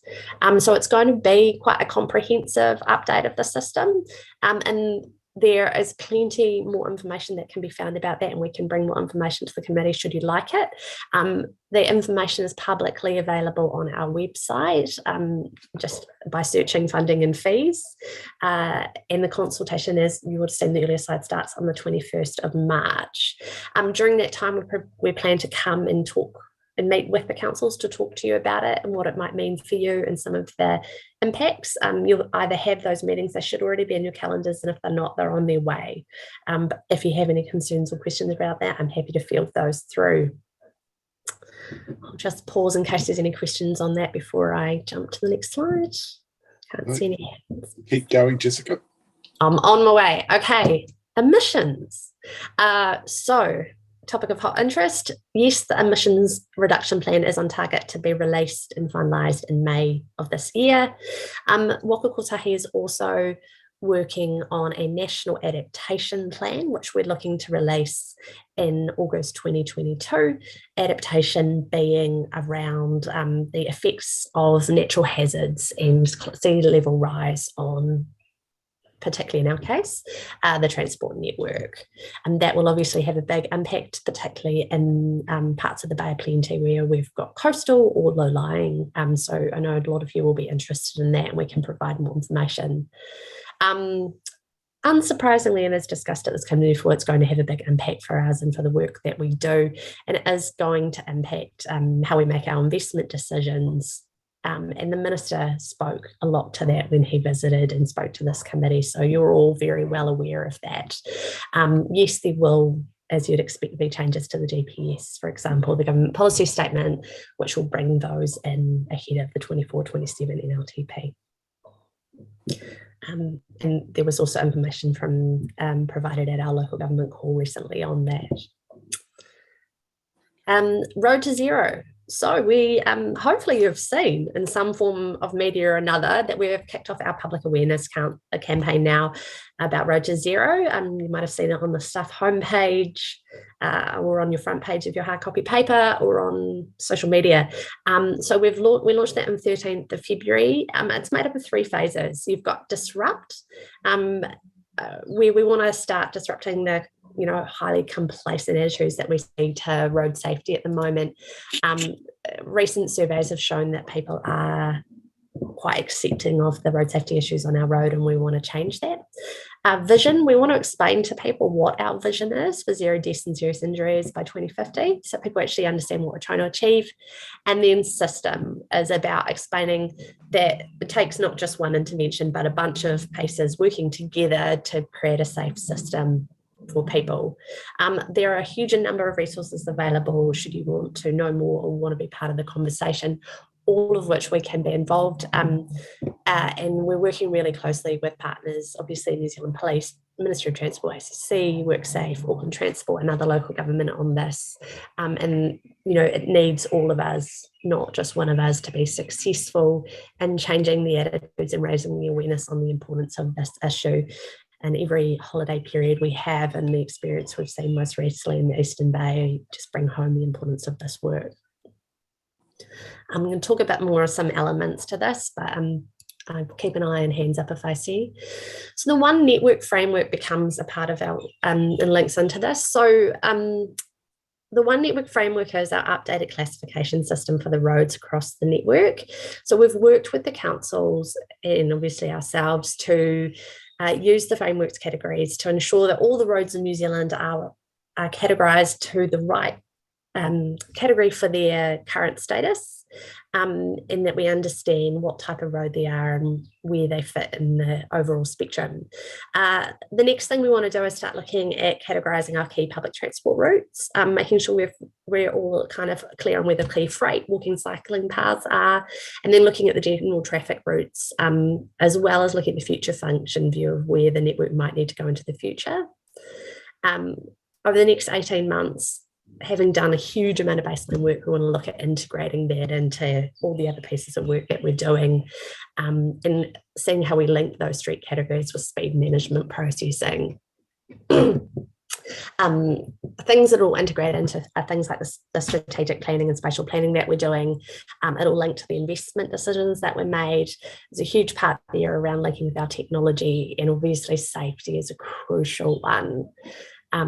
It'll also then feed into things like our NLT, Rltp planning process, because we'll have that baseline to have a conversation about what the future of the network should look with the categorisation of where it's at today. And all of that work is happening in discussions with the councils as a joint piece of work. Next slide. Speed management program. Obviously, this is a really crucial one, and we've already had Eastern Bay Planning kind of note some of the challenges in their way. So we are updating, it's been talked about for a long time, but we are updating the speed management framework to implement changes and to make it a bit more fit for purpose. So a key part of that is reviewing the speed management guide. The changes reflect an acknowledgement that roads are a destination as well as a transport corridor, and that we need a broader understanding of what different roads do, and that different roads have different functions. And again, it's bringing a slightly more nuanced view of what the right speed for the environment is, looking beyond perhaps some of the categories we've previously played. The One Network framework, the reason to talk about that first is to acknowledge that understanding the current classification helps you understand the context for the future speed. The new guide will be then reflected into our strategy and action plan for Road to Zero, and we'll see some legal changes that come through on the rule. We're getting a national speed limit register, which should hopefully make everyone's life a little bit easier to record and update speed limits and have it all in one place. We're also still working through the requirements in the speed management planning solution, which would look at some speed management plans across the regions, which have been talked about, and help with a better coordination of that. We've obviously had a lot of feedback from councils, RTCs and others around how that should look, and so the details of that are still being worked through in response to that feedback. There's also work underway to update our online tool Mega Maps, which has been the kind of key source of starting point data on what appropriate speeds are, to help make that a little bit more nuanced. So again, if you want more information, both happy to provide it myself, but there's lots on our website. In this case, check speed management, and we can also give you email address to our speed management program if you want to make direct contact with them. Cool. Keep whipping through it. Okay, safety camera transfers. So Waka Kotahi is going to take over safety cameras from the New Zealand Police. We're aiming for mid-2023. And we're going to look at a new approach on that, which we are going to be talking to communities about. That will see safety cameras used to discourage excessive speed, improve compliance with our posted speed limits, and with the overall goal of reducing DSIs. There will be a consultation process that rolls around the changes, and we'll also look to increase the number of safety cameras. We're working at the moment to identify the first 100 sites for expanded use of safety cameras, and we'll be in touch with you to understand where councils see opportunities for that in their areas, where there might be key priority sites. So your staff should hear about that, and again, if you want to proactively reach out, please feel free to get in touch with me or David, and we will connect you with the right people. A quick update on vehicle safety ratings. So we've just done an update to Right Car with the latest safety vehicle ratings, which are a little bit more nuanced again, and just bring into date the most bring in the most up-to-date information around safety, looking at the safety of drivers, the people in other cars, pedestrians, cyclists and motorcyclists. So particularly looking at those external kind of victims of your crashes, not just the people inside the vehicle itself. It's also enabled us to bring in some more updated information on carbon emissions, which is increasingly important as we move to an emissions reduction plan.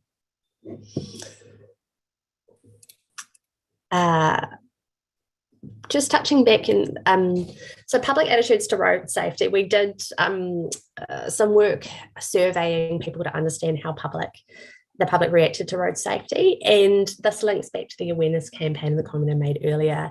So 1,600 people were gauged, and what we found is that there was, as I signalled earlier, a high degree of complacency. 44% of people said that they felt that deaths on the road from crashes were acceptable. It's fair to say that that was a surprise to many of us.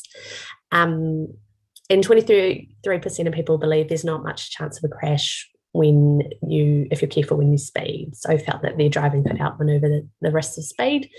Although there was a high degree of support for lower speed limits around schools and urban areas. What we're doing is we're going to continue to do those sort of surveys and to publish the results so we can see where public sentiment is, and also the effect of the work that we're doing on increasing public awareness around road safety and how that's going.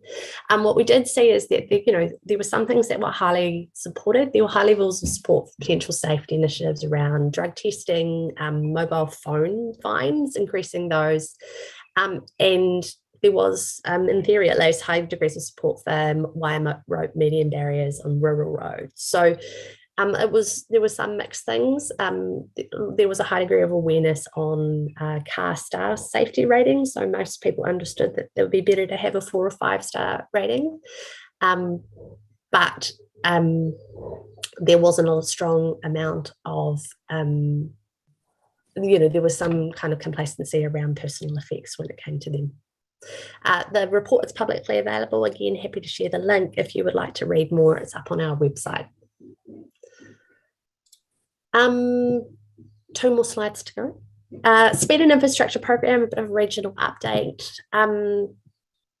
So we're at the point now, we've been talking to you, we're doing what we call feasibility studies, so understanding the baseline for a number of key roads in the Bay of Plenty, particularly around Eastern Bay of Plenty. And most of those feasibility studies are now complete or nearly complete, and we're working through getting funding for the next step of them.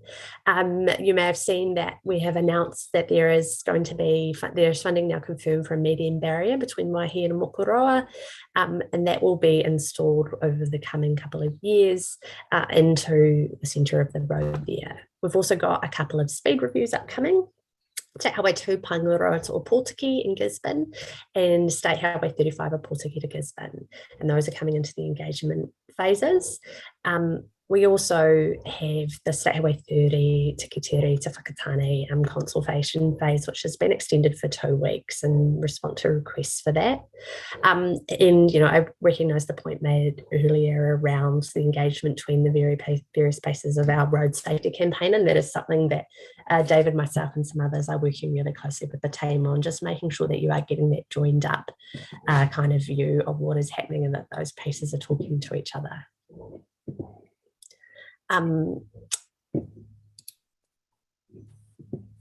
Looking at some of the project updates, it was really fantastic a couple of weeks ago to be able to celebrate the opening of Rotorua Eastern Stage 1 and State Highway 536 roundabout. And we missed you greatly, Mayor Chadwick, but you were well represented by your colleagues. It was a fantastic day, and it was really nice to be able to celebrate the hard work in the partnership between ourselves and the council, Rotorua Lakes Council, to achieve that, as well as all the other people who put in a huge amount of work. Well done. Takatemu North Link Stage 1 is in construction. Construction's going really well on that. Obviously, as you'd expect, there's always some challenges with COVID and people falling sick, but overall they've managed to manage those impacts really well through the use of bubbles of teams, so that we've got lots of different teams running, and we're getting fantastic feedback from the community as they start to see some real action happening on the ground. On stage 2, we have done landowner engagement, and we're working to public consultation happening in the next, we're just working through dates on that given the impact of COVID, so it might be in kind of a month or so's time. We're aiming to lodge that kind of mid-2022 through into the RMA process for councils. We also have a massive amount of work, which many of you will have seen happening through our maintenance program, over 140 kilometres, repairing 500 metres on Takatimu Drive over the summer was a huge milestone for the program. We've done a number of repairs on State Highway 36, and the roads have been incredibly busy with those works happening over the summer earthworks season. We've made huge progress. We're really pleased with that and really proud of what the teams have managed to do and the coordination we've managed to do through there. Thank you to your patience, for your patience when you've had to drive through those, keeping the road workers safe. And that is the end of my presentation, but I'm very happy to take any questions people have on any of that or anything else. Councillor Meads. Thank you. I feel like I'm channeling Mayor Weber here. The works that are proposed, the $101 million safety improvements between Waihi and Amakaroa, can you tell me what is proposed on the Amakaroa interchange, please? Kia ora, Councillor. So not yes and no. So where that is at the moment is that Kāinga Ora is considering the IAF, Infrastructure Acceleration Fund application that was put in by Western Bay Plenty District Council with our support. And I understand that decisions on that are currently on track for late April. For a decision on that, that will then determine what happens in the short term there. For the long term, that's within the route protection designation that we are looking at for stage 2, but no construction funding is currently confirmed for that. Deputy Mayor Scrimmager. Yes, Jess, oops. Yeah, I just wanted to follow up on your part about the surveys, and you talked about the 23%, for instance, of people that think it's safe to speed. I'm just interested in how blunt the questions were, because to me there's a big difference in speeding and speeding, if you get what I mean, that some roads it probably is quite safe to exceed the speed limit safely, but there are other roads where it is not safe to drive at the speed limit that is currently operative. So there's quite a distinction there. I just was interested how the questions were framed. Yeah, and I believe the questions are on the website and the report, but my recollection of reading them was they're quite general questions as opposed to really specific. So I agree. I think people have probably interpreted in the broader sense rather than the specifics of individual roads, because I agree there's a huge variation there. Yeah, thank you. Okay, there don't appear to be any further questions, so I'll move receipt of the Waka Kotahi report and that we also note its contents. Seconded Deputy Mayor Scrimmager. All those in favour, please say aye. Raise your right hand. Against, carried. Excuse me, Chair, through you. Amanda, we have managed to get Inspector Crowe on the line. He's been able to phone in, so he is available to give his verbal update. Okay. Are you there, Inspector Crowe? Yeah, good morning. I hope so. Can you hear us? Yes, we can indeed. You're obviously in a squad car, so go for it. You're speaking just before you start, you're speaking to 30 people, and we're currently in open session, so you may want to be a little bit guarded about some of the things you share. We're in public open session, so but there's 30 people listening in. Go for it, Inspector.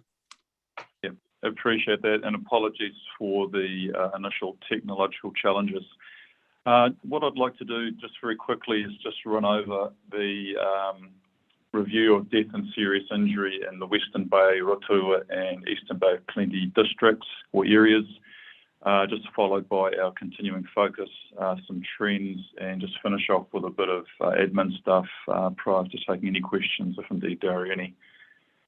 So just looking at the fatalities and serious injuries year to date, across the board in January, we were looking really, really good.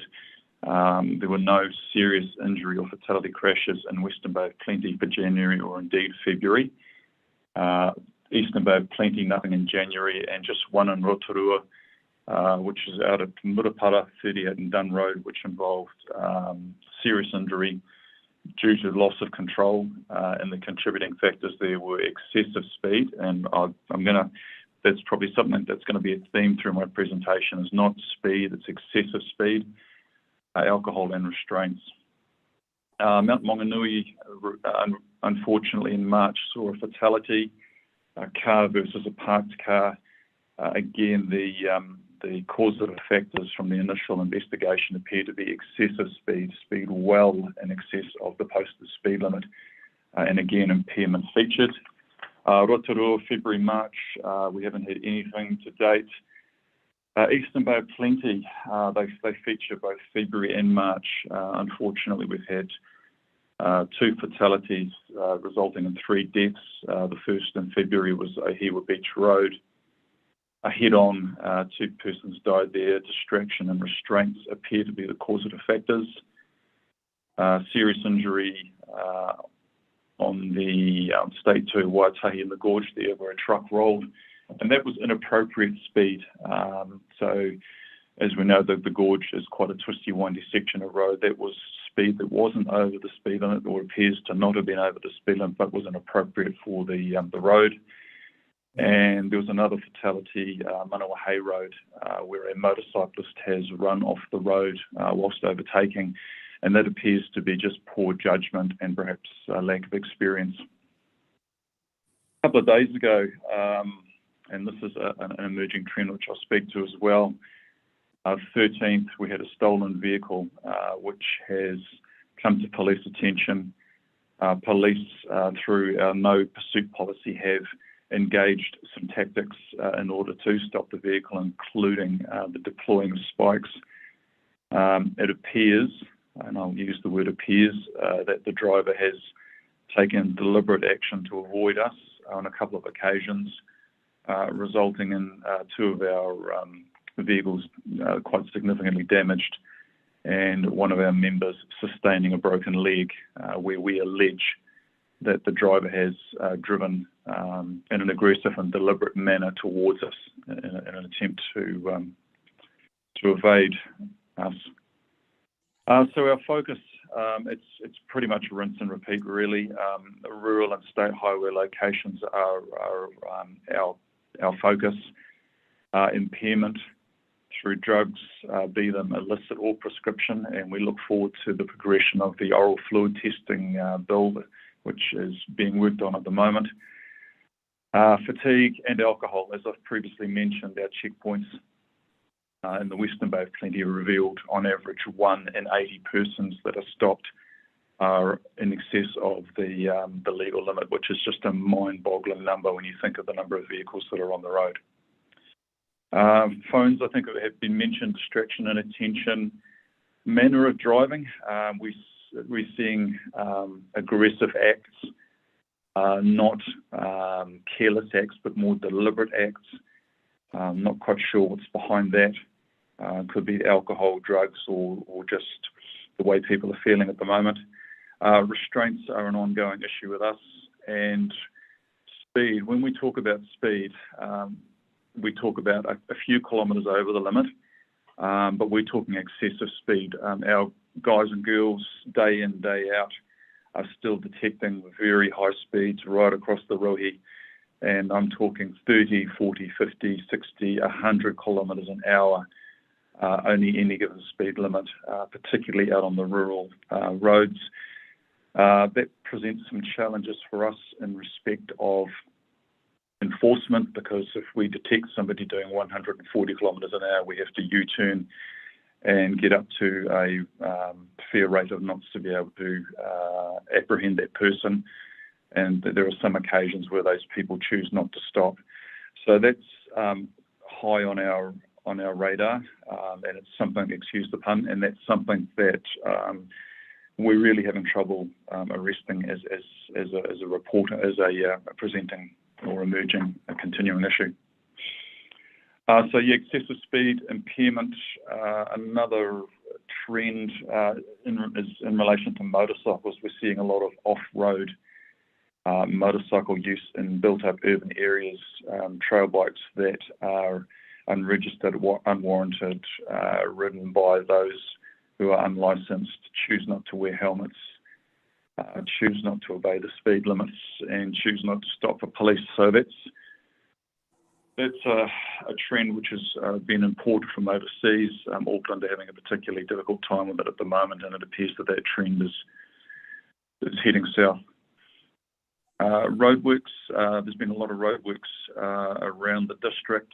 We're happy to be part of the safe process to ensure that people are travelling at correct speeds through those roadworks to keep roadwork people and motorists safe. Again, I've said it before, we just need to ensure that at the time the signage is appropriate and correct for that particular stretch of road. And I can cite examples where once the workers have finished or the work is complete, the initial speed limit is still there, and we're detecting complacency where people come into a roadwork and think, oh, it says 50 kilometres, I can travel faster, and the road explains that and there's justification for that. However, they may come across another roadwork where the signage is correct, and they go into it too quickly. And we've had, not within this catchment, but we've had a fatal crash in the Taupo area as a result of that. Other thing to mention is just, I guess, the state of the nation for us. We have had a lot of abstractions due to things like the protests in Wellington, COVID duties, monitoring MIQs and like, which have been lifted, thankfully.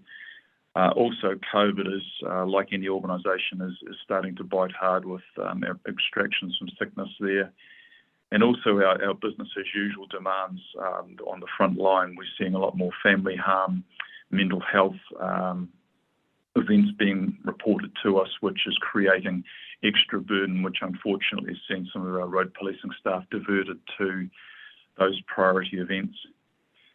That's pretty much it. I guess the only other thing just to mention is, and it's just in relation to the partnerships, it's great to be able to have connected with David Spears on a few occasions. Myself and my Waikato colleague have had a couple of meetings with David, and we look forward to regular meetings, regular updates, and regular input with David and his team. That's pretty much it for me. If there's any questions, happy to take them. Thanks, Inspector Crowe. We really value your updates, and thank you for being with us. So, are there any questions or comments to Inspector Crowe while he's on the line?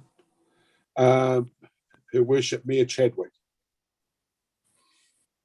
Thank you, Inspector Crowe. Just pass on our thanks to our working with police in partnership about our community safety strategy, and also that sharing of intel and forensic sharing, so that we're working collaboratively, if you can pass that on.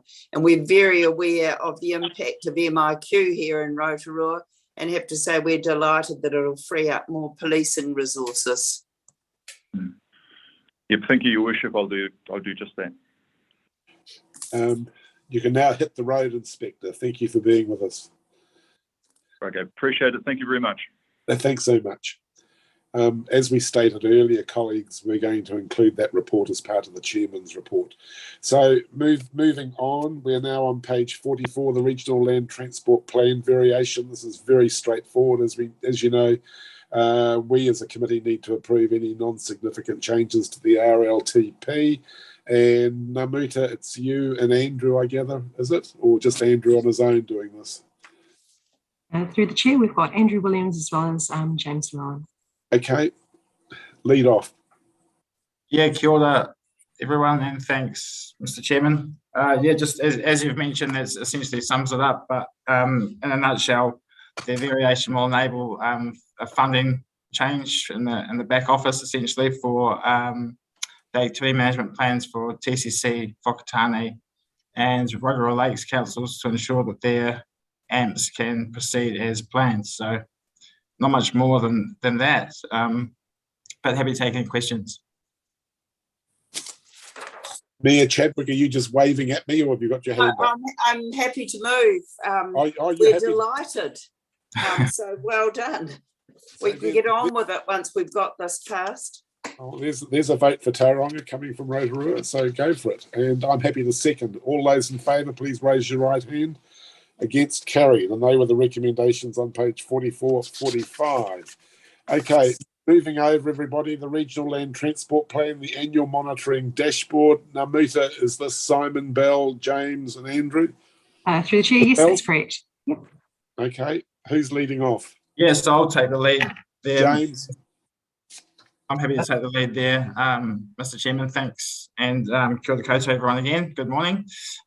So this paper essentially has two parts, but the first part is to run over the Rltp dashboard, which we are currently developing. And secondly, it is to illustrate the results of the 2020/21 period for the Rltp KPIs. So I'll just share my screen because I do have some slides, and I will jump onto the dashboard as well. So just bear with me one moment. While you're just finding that, Deputy Mayor Scrimmager, Mayor Webber, as you may be aware, has made some suggestions on how he believes we could do much better monitoring and a better dashboard. So Sure. the staff are currently looking at that. So just reassure him that we did get his communication and we're giving it the respect it deserves. You will. Thank you. Thank you so much. Back to you, Andrew. Thanks, Mr. Chairman. And just carrying on there. Before I do start, I really want to thank a couple of staff, Satish and Salata, and the digital and IT teams for putting this dashboard together, because the work that's been done internally has been very impressive considering the time frame that we've had. And there's a lot of information and data that goes into the back of what you might see. And what you might see looks quite simple, but is actually in fact quite complex. So you're just massively grateful for those two and their work. So the Rtp dashboard, previously KPI reporting was done via the annual report card, which you can see an example of there, which was sort of a snapshot in time, which summarised the annual results. But we're now shifting this into an interactive dashboard to streamline the data collection, increase visibility and reduce manual inputs. Further work is required to update the data, and this is in quite a transitional phase at this point, so we will see a lot more information being presented, which was similar to the annual report cards and the dashboard in time. And I've also got a link which I think Amanda can share with councillors if they'd like to have a look at the dashboard in their own time, because we will be making it publicly available, but councillors and members can have the opportunity first if they like. So just in terms of the KPI results, the data on the dashboard basically reflects that the KPIs from the 20/21 financial year, and at a high level, 12 KPIs have been met, 3 KPIs are not met, and 12 KPIs have insufficient data. So since the agenda went out, we actually had one KPI that's come in with some more information. So we had an increase in the number of met KPIs. So there's a slight change in the agenda there. But I think another key point as well is that we have a number of insufficient data inputs. We have had, especially during COVID, for example, we had the Ministry of Transport Household Travel Survey, which wasn't implemented or completed for this period. So that actually impacts on 5 of our KPIs. So that's answers almost half of those insufficient data queries you might have. But there are a number of other areas we're working to fill data gaps, and we're working with Waka Kotahi and the ministry to ensure that we can fill these gaps in time. So don't be too put off by that. It is an issue that we've had in the past, but we are working quite closely to make sure that we can fill those gaps. And another thing with the dashboard, I guess, is that we haven't got to a point yet where it's can illustrate or represent trends, which the annual report card did, but that's the next phase of this piece of work, is to illustrate graphs and tables which you can manipulate and go back in time. So that will be there, but I will actually just pass my screen across onto the dashboard and illustrate the dashboard now. Bear with me.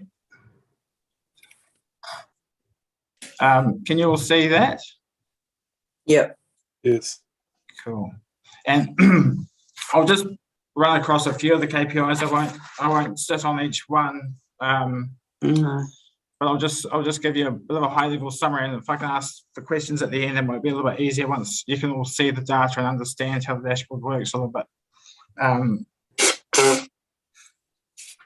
Through the chair, the dashboard isn't showing up. We've got the presentation, PowerPoint presentation.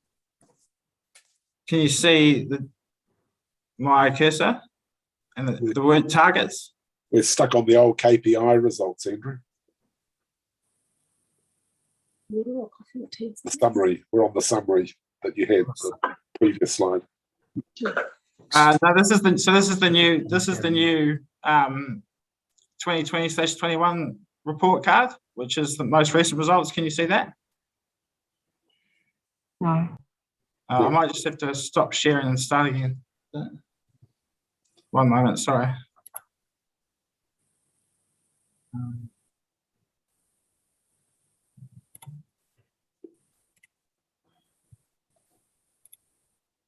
How's that? Can you see the annual report card 20/21 there? Yes. Okay, sorry about that. I'm not sure what happened there, but essentially this is the front page of what the annual report cards usually looks like. So you've got the 27 KPIs listed under the 5 objective headings associated with Rltp. And this is the 20/21 year, but you can actually toggle back to previous years as well. So we can take this data right back to 16/17 just at the click of a mouse, but it comes with the caveat at the moment that not all this historical data has been put into the dash yet either. So we'll just concentrate on the current dash and the current reporting period of 20/21, and I will just highlight a few key KPI metrics. So KPI number 1, you can see there is DSIs. This was not met, and we continue to witness a rise in DSIs across the last 5 years. And while I'm here, you'll see that there are some down arrows or up arrows in these columns here.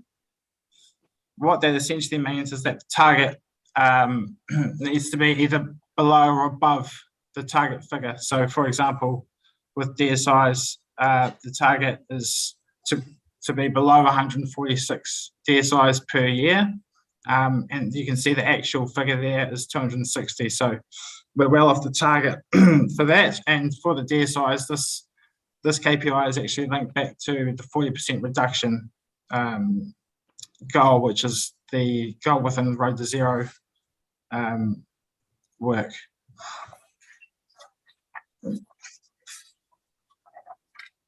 So 2A is alcohol as a factor in deaths and serious injuries. That's KPI 2A. On average, across the last 5 years, alcohol has been a contributing factor in 35% of DSIs. While it's still a high proportion, it's actually below the target of 106. So that's less than the baseline of 2020. For KPI 2B, drugs as a factor in DSIs, this has met its target as well. We've seen an average of 12% of those drivers involved in DSI crashes registered as having drugs in their system. Social cost, we've seen a slight reduction in the social cost measure or KPI. That's reduced from 345 from 438 million.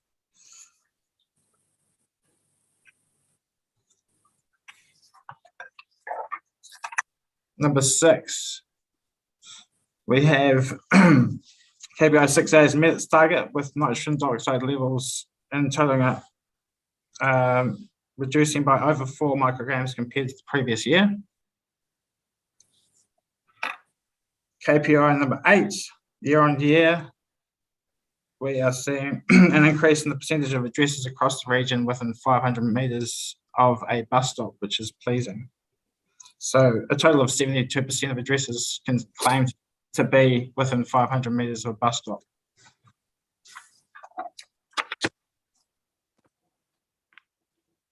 The transport emissions data, as you'll see, there's no data registered there. We are working with Waka Kotahi and the ministry to try and fill this gap, but we are hoping that with the release of the TERP, the Transport Emissions Reduction Plan from government in late May, that we will have a source to fill this. And that might actually link back to some of the work that we're doing in the Transport Emissions Reduction Plan in the regional space. KPI 10. Person kilometres, so KPI, this is KPI 10, 13, 14, 15, 17 and 18, which are these ones up here.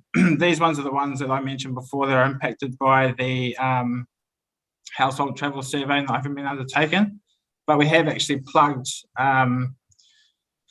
the PT one without using our own data. So while this would show the trends are slightly different because they're from 2 data sources, we thought we've got the data here, so let's make sure that we can represent that. So we've got 8.63%, 8.63 trips per year per person based on the population. And the cycle path kilometres here is measures the number of cycle path kilometres within the region. So at the 2020 baseline, we've got 356.9 cycle path kilometres, and so we've increased that by 20 kilometres within a year, which is quite impressive. Scrolling down to the economic prosperity KPIs. 20. So rail freight is probably one of the key ones we've got here. Its target has been met. We've seen an increase of freight on the East Coast main trunk to 1.44 billion net tonne kilometres of freight.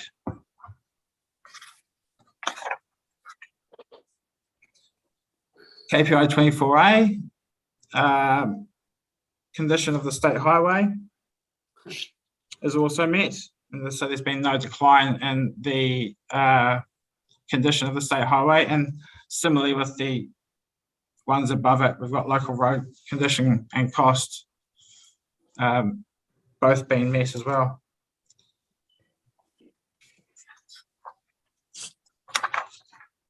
The final one I'd probably mention is the number 25, which has also been met, and illustrates that the rail track quality has increased slightly on 2020 levels.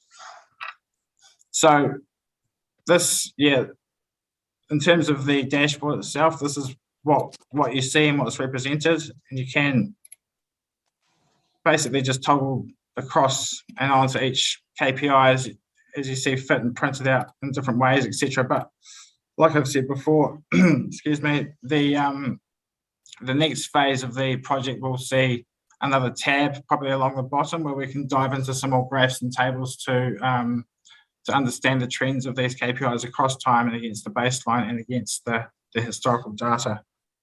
But I'll open up to any questions now, and just I'll leave this open to ensure that you can still see the information as well. Questions to Andrew, anybody? Commissioner Stewart.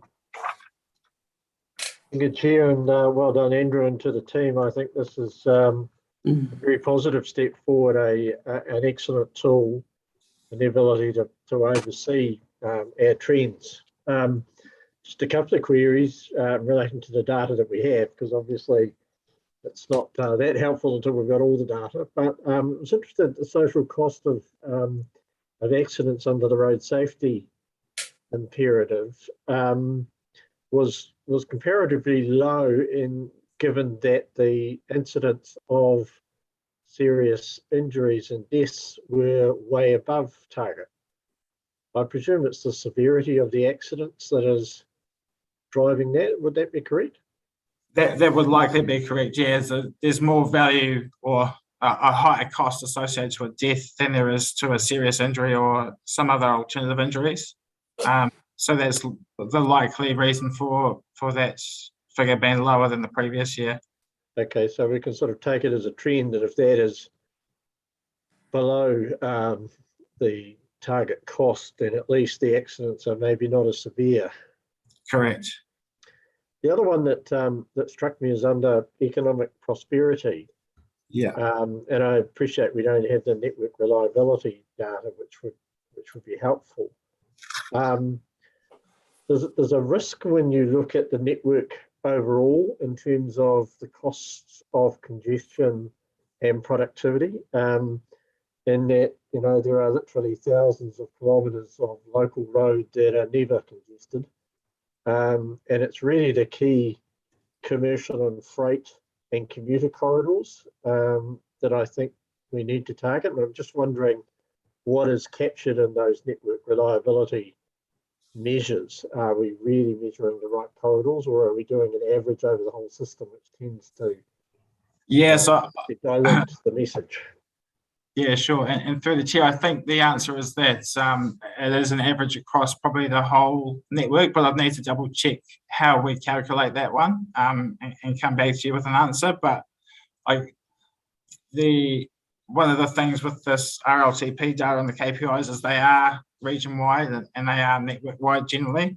We could start drilling into more and trying to understand them more. And I think that's what some of the trends and the manipulation that this tool will be able to enable will allow for. But at a high level, in terms of this first tranche of work, we're really going to just see that sort of as a target met. It's sort of quite black and white at this point.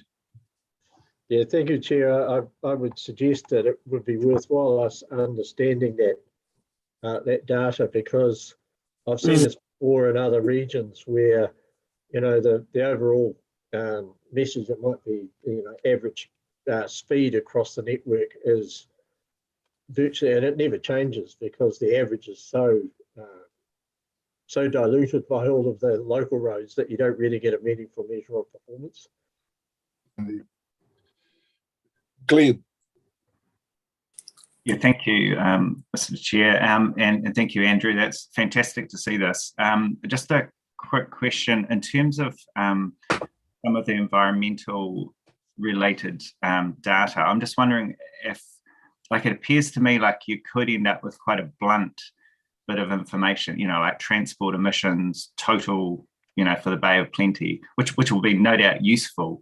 But I'm just wondering what's behind this in terms of, I'm familiar with the regional emissions footprint which has taken place, and they'll presumably, by the sounds of it, just be using the fuel data that I understand Rotorua Lakes Council holds for the region. But I'm just wanting to sort of understand if there'll be more nuanced information available at a sub-regional level and at a modal level, and whether that will all sort of unfold somehow underneath that tool. Yeah, look, I guess the tool's got the potential to go quite far. The sky's the limit in some respects, but it probably comes down to resource and the cost of being able to do that. And like I said to Commissioner Selwood just previously, I think that when we get to the next stage and we can manipulate some of this data, some of those trends and some of those more detailed bits of information should be able to be derived. But I guess if it's something we want to look at more in future, we could look at a really sort of more comprehensive KPI set at the next RLTP. So, yeah, I guess it's just trying to find that balance. So yeah, does that answer your question? Yeah, thank you. And I think probably, to be fair, it probably also depends on central government and Waka Kotahi's plans in that area in terms of what data sets they will be you know, pushing through at a national level, and you know, hopefully it'll all tie together. But I'm just a bit aware that we won't learn a lot necessarily just by looking at the big sum figures. Yeah, that's right. I think we understand that and we're aware of that. So we've got the opportunity to change that in the future if we can. I guess the one thing I would say is that this dashboard is the only one that I'm aware of outside of Auckland. So the accessibility and ability to be able to manipulate and make this data transparent we're already a step ahead of the game at a national level. So if we want to take it further, then sure. But we just need to put in a quick plug then for the 1.5. You know, their I don't know what you call it, their app or whatever it is that they produced in conjunction with Auckland Transport. And I think that's the kind of thing that would be fantastic from an emissions analysis perspective. So definitely this, but also to do what that 1.5 project collaborated on. I know it takes money, but the end result is they learned an awful lot up in Auckland from doing that. Yeah, sure, thanks. That's noted. Okay, we need to move on, folks, but no, Andrew and the team, well done. Thank you. Brilliant. Yes. There was a resolution on page 50, which I'm happy to move, that we received the report of the Regional Land Transport Plan Annual Monitoring and Dashboard, seconded by Councillor Nees. All those in favour, please raise your right hand. Against, carried.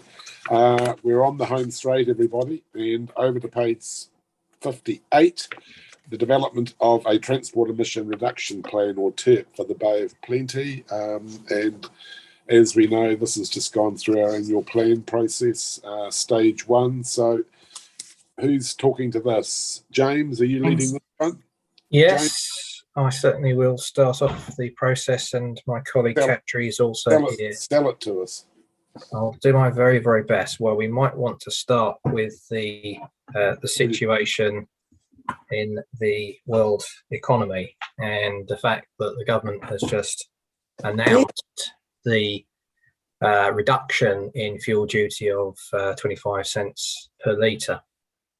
And what that illustrates is the really profound impacts that oil price rises can have very quickly on the budgets of Kiwi households. And to me, it illustrates the imperative that sooner rather than later we have to wean ourselves off dependence on oil and fossil fuel products, particularly in the transport sector, if we're going to develop a long-term solution to the affordability and economic challenges that this dependence actually results in. So really the TERP is a very, very timely piece of work because it really starts the process of understanding how the transport system is going to be decarbonised over time. And when you bear in mind that currently 43% of greenhouse gas emissions in New Zealand are emitted by the land transport sector, and in the Tauranga urban area, the estimate is 61% of all emissions emitted by the land transport sector, it really illustrates the scale of the challenge we have, which is to reduce average global temperatures by 1.5 degrees below pre-industrial levels. And at the moment, we're a long, long way from that aspiration. So as part of the first nationally determined contribution, the New Zealand government has issued a consultation document on its emissions reduction plan, which was commented on by various organisations prior to Christmas. And the ERP will be issued at a national level in May of this year, along with the first budget.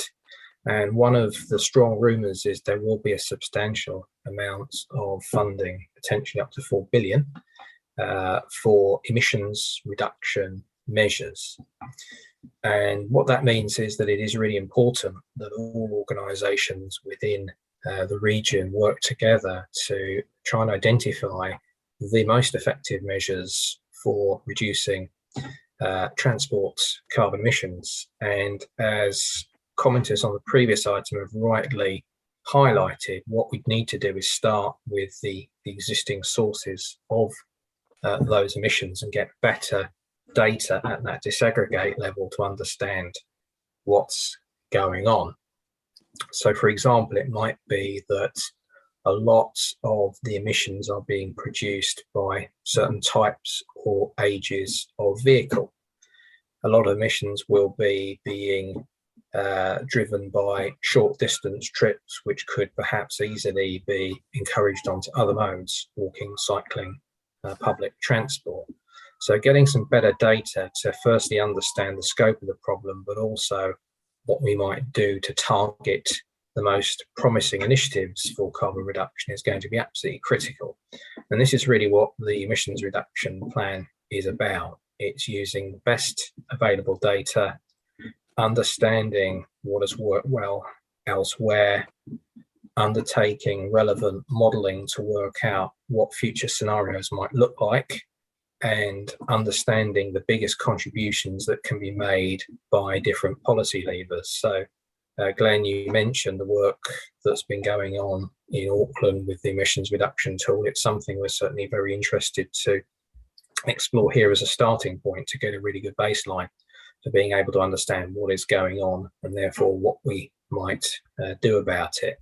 From all the literature I've read, whilst there is certainly a role for decarbonising both the private vehicle, the truck fleet, and of course the buses, the biggest impacts on greenhouse gas emissions reduction, particularly in the short term up to 2030, is likely to come from mode shift, from people using more environmentally friendly modes of transport, possibly not even travelling at all.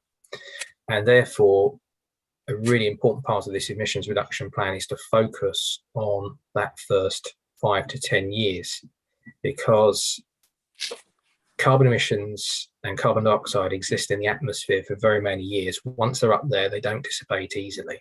So the sooner we can start to reduce emissions now, the greater the chance we have of meeting the emission reduction targets in the future. The idea that we can somehow wait until 2050, we'll be carbon neutral by then, therefore it's all good, doesn't actually wash. We need to really prioritise some effective measures very, very quickly. And the emissions reduction plan is a means of doing that, working with all of our partners across the region to ensure that we have some really targeted, costed, prioritised interventions. So really that's the basis for the emission reduction plan. We're certainly hopeful that getting work started as soon as possible will identify some of those quick wins, those things we can prioritise and take advantage of any funding is available in the short term. We've already got initiatives going on like decarbonising the bus fleet in the Bay of Plenty. That's something we're committed to, and government has mandated by 2035 there will be no diesel buses in the urban or school fleets in any region in New Zealand, but we actually are interested to understand what we can do quicker than that. So as well as getting more people on public transport, those buses are actually not emitting greenhouse gas emissions at source. So in summary, there's an awful lot of work going on. Happy to take any questions, and Kpi, as I say, will be able to provide more detail. She's been doing quite a lot of research, particularly what's been going on in Auckland, because Auckland Council and Auckland Transport have been producing a transport emissions reduction plan themselves. And to my knowledge, that's one of the first in New Zealand. So Kpi might be able to provide some additional insight into what's been going on there. And I think it's fair to say that producing this document and the technical work that goes behind it isn't as simple as it might appear. So thank you, James, for that very in-depth commentary. And as we all agree, it aligns with our climate change action plan. So no, it's all good stuff. So Commissioner Selwood. Thank you, Chair. I just really wanted to inform the committee that TCC has commissioned Becca to develop a carbon emissions model for Tauranga City, which will be a key, we see as being a key input into the TERP and also the thinking for TSP and planning going forward. So just so that everyone is aware, that work is commenced, it's underway. I'm not sure of the timelines, but we all understand the imperative. Thank you for sharing that, Commissioner. Any further questions or comments? Her Worship, Mayor Chadwick. Yeah, I thought Commissioner Selwood was going to talk about the public transport and buses and the number of people in buses. Would that be something that we monitor? But I know we're doing a shift to smaller, more nimble capacity buses rather than big ones that are 3/4 full or half full or even less. Is that something that we're already moving on, or do we just wait and see a modal shift start to occur, and then see where we zoom in next? I'll answer that through the chair from a regional council perspective. So the really important thing in any service planning context is to make sure that your buses are able to deal with the peak demand travel, which is generally either commuting or for schools, or in many cases for both. And one of the reasons that we have relatively large buses is that we need to provide that peak capacity. The challenge is that other times of the day outside of the peak, those buses can appear to be relatively underused, and it is certainly a key priority to get those buses being used better across the whole day for a different variety of trip purposes, because apart from anything else, providing for the peak is actually very, very expensive. One of the dangers of smaller buses is that you may need more of them in the peak to actually run round and get people to where they need to go. So there has to be a balance between understanding your peak demand versus your off-peak demand. But in answer to your question, we're certainly very interested to look at areas where smaller buses are more appropriate. So we're looking, for example, at a trial of on-demand services using essentially minivans in the Tauranga South Pies Par area as a means of actually establishing proof of concept and trying to work out, where we can size buses, particularly where they're actually not able to go around some of the roads that are actually quite windy or have steep gradients associated with them. So it is an important point. We're trying to get the sizes right for the job they're trying to do across the board, and this work will certainly be part of that. Thank you. Final comment, Glenn. James, I'm just wondering, is there any possibility, allowing for the speed at which the wheels of bureaucracy move and allowing for your big workload that your team's got, is there any chance this could go any faster? The reason I ask is just, you hear the government's messages, the May announcement coming up, and I see there's a lot of work involved, but I'm just wondering, seeing it's a priority for the regional council, and it is for Whakatane Council, Rotorua, is there any way that a few months could be cut off the time frame? Because I'm aware that 2030 is coming at us very, very fast. Yeah, it is. It's a very fair point, and I think what we're trying to do with this piece of work is understand what quick wins we can actually just get on with without necessarily having to wait for the whole study to provide the full picture. And we already mentioned earlier that we have travel demand management and behaviour change programs for the next 3 years being developed for Eastern Bay, for Rotorua and for Western Bay. And I would anticipate that there are going to be initiatives within those that we could actually get on and fund through any emissions reduction plan additional money straight away, so we can actually start to influence travel behaviour now without waiting for the ERP to give us the longer term solution. So yes, of course, we will always look to try and do things as quickly as we can. It is important as well to make sure we get the technical work right, particularly modelling. What we don't want to do is rush stuff, get it wrong, and then actually recommend the wrong package of measures that aren't going to deliver the target. So I think it's a dual approach. Quick wins, get on with stuff, get some momentum going, show people that actually you can travel around by modes other than private car. It's actually a bit easier than people think sometimes. And then also look at the medium to longer term picture through the emissions reduction plan. So that's going to be the approach. Whilst I've quickly got you, is it just worth me also providing a quick update on the government announcement yesterday around half price fares? Would people like that? Please do, James. Thank you. Right. So you will have seen in the news that the government has announced 3 months of half price public transport fares in New Zealand. And I was on a call with Waka Kotahi public transport colleagues just before the start of this meeting. And so I've got my high-tech written notes. So I'll just quickly go through those to let you know what the situation is. So Waka Kotahi were very much caught by surprised by this announcement, as we all were. So they had very little warning it was actually coming.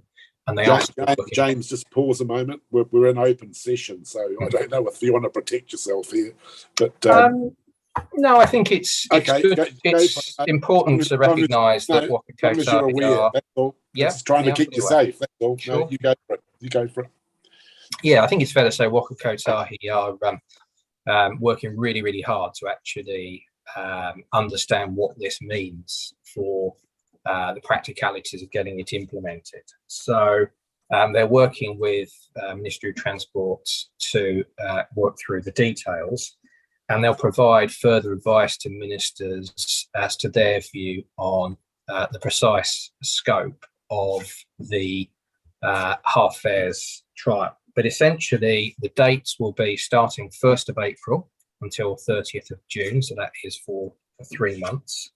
At the moment, that will be all fares on council-provided services. So where we do charge a fare on a council-provided services, that effectively will be cut in half.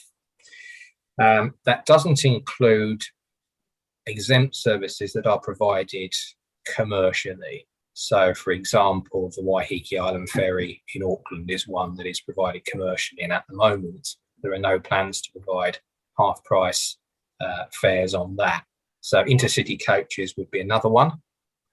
They are a commercial operation, so there wouldn't be half-price fares on those. But everywhere where there's the council-provided service, half fares is the proposal.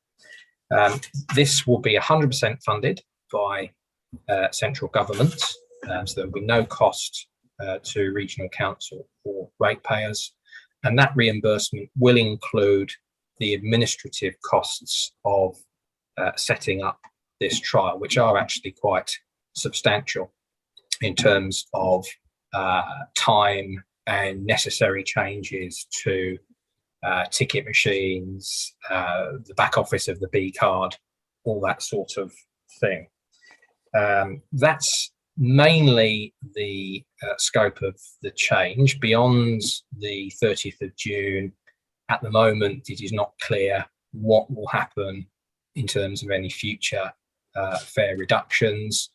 What I'm told is that government are looking at a sort of longer term solution. They're very, very committed to having more people travelling on public transport, which is great, and making that transport affordable for people, which is also very, very welcome.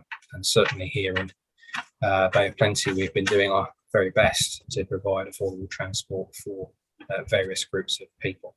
So thank you very much for allowing me to provide that summary, and I'm certainly happy to take any questions on that as well as any other TERP related matters.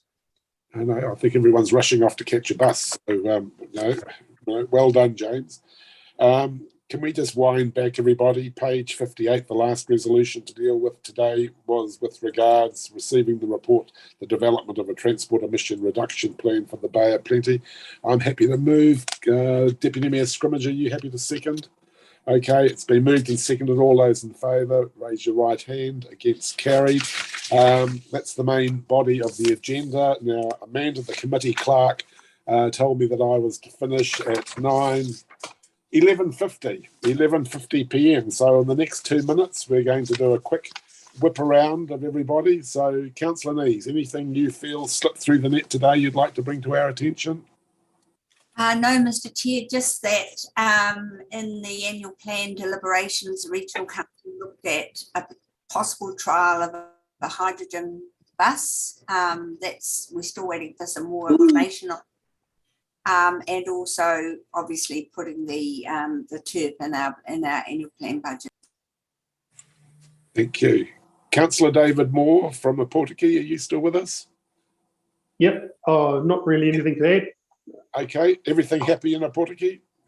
Yeah, it's all ticking along here. We've got lots happening, and yeah, just all of us just struggling with COVID effect, unfortunately.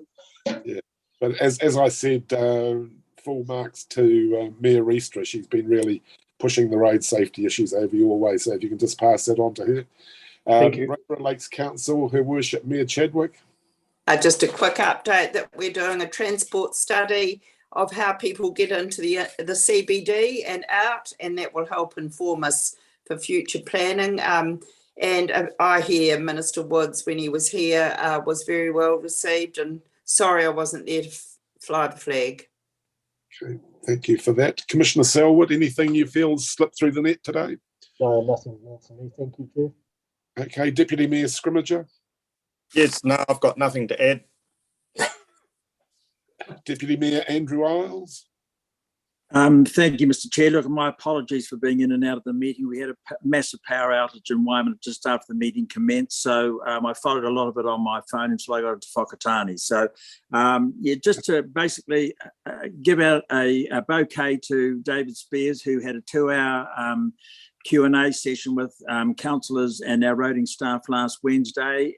He was able to give us a lot of detail on 2 issues we've got, specifically around State Highway 30, State Highway 2, and also mention was made again of the vulnerability of the Tahi Bridge as being our only other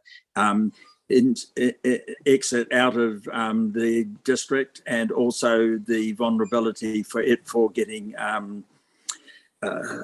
getting produce from the East Cape through to the Port of Tauranga. So that, along with the submission we're preparing for the State Highway 30 speed review, again, the only comment we would make over and above on that is that there be some continuity of those speed reforms across the whole of the State Highway network.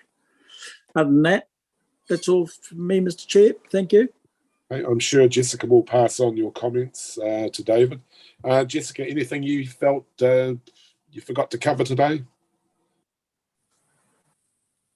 No, thank you, Chair. All good. Angus, are you still with us? I am, yes. Thank you. All Mayor Chadwick wants is passenger rail delivered to Rotorua before she goes out of office in October. So are you happy to make an announcement today? In the coming days. Coming days. Call it the Chadwick Express. Yeah. Full of hot air. So anything, but seriously, Angus, anything at all from Kiwi Rail you wish to share with us at this point in the open session? Yeah, but just a couple of comments. So it has been one that's been very useful to be a member of the RTC. So since coming along to the first meeting in November, I've been engaging with a number of your councils on a couple of local issues. So I think that connection point has been really useful. So just want to acknowledge that. And obviously, if any people here do want to have a chat with us and you're struggling to work out who the right person is, please do feel free to get in touch with me. The second point is in terms of the regularity of our reports. So we've had a conversation with Namuta in the last few weeks about what's the right way to do that and how frequently, given we have a huge national program, and if we were turning up every single report, we'd get very bored of me telling you about how many sleepers we've done in the last 3 months. So the plan is we'll give you guys an update on how things are going every year, and we think the right time is probably August because it's sort of just a sensible point. So I'm looking forward to doing that. And the last point to make is, we obviously have views around the RUC review, and we'll be making our own submission. I think a general point to put in everyone's mind is that we just want to make sure that whatever changes happen in that system are sensible for the overall transport system. Obviously, the government has mode shift objectives, and that matters to us, and matters to NZ as well. So that's sort of a key frame that we're focusing on. Other than that, all good. Thank you. Thanks, Angus. Glenn, you feel you've had a good crack today, or? I will impose one more comment, which is that if you didn't see it, it was the biggest increase in CO2 emissions in history over the last year. And the sort of scary thing is that didn't include much of a contribution from transport. So at a global level, we're talking about it came from coal and natural gas mainly. So it's the highest ever CO2 emissions. Next year, hopefully, after sort of COVID impacts, the transport will go back up again. So I think that's the grounds for perhaps why I was asking if there's any way that we can accelerate our own action here in little old Bay of Plenty to do whatever we can. Thank you. They've taken that on board, Glenn. John Galbraith, are you still with us? Yes, I am. Thanks, Mr. Chair. Yeah, Anything just you'd like to share with us from a freight perspective? Yes, thank you. The interesting part for the agenda, of course, was the Ministry's consultation document on driving change review of the road user charge system. So that's of keen interest to the freight industry. I did check with Te Aroa, previously the Road Freight Transport Forum, to see if they had any comments on their website and so on it yet. They don't, but no doubt they will be preparing something for submissions closing next month. That's all. Thank you. And Dan, are you still with us? Oh, you are. I can see you there. Anything you want to share with us pertaining to the port? I am, thank you. No, just really reinforcing, obviously, the port's sort of continuing to experience ongoing congestion, and we're keen to see progress on the investment in the local road networks, particularly around Hewletts and Totara. But yeah, so thanks for the opportunity to participate. Okay. So that's the end of our meeting. Amanda, we're 5 minutes over, so my apologies. But thank you everyone for your attendance. I know we had a few apologies to start with and we were a bit worried about the quorum, but in the end we got there and it was a really good hearty discussion. So thank you everyone, and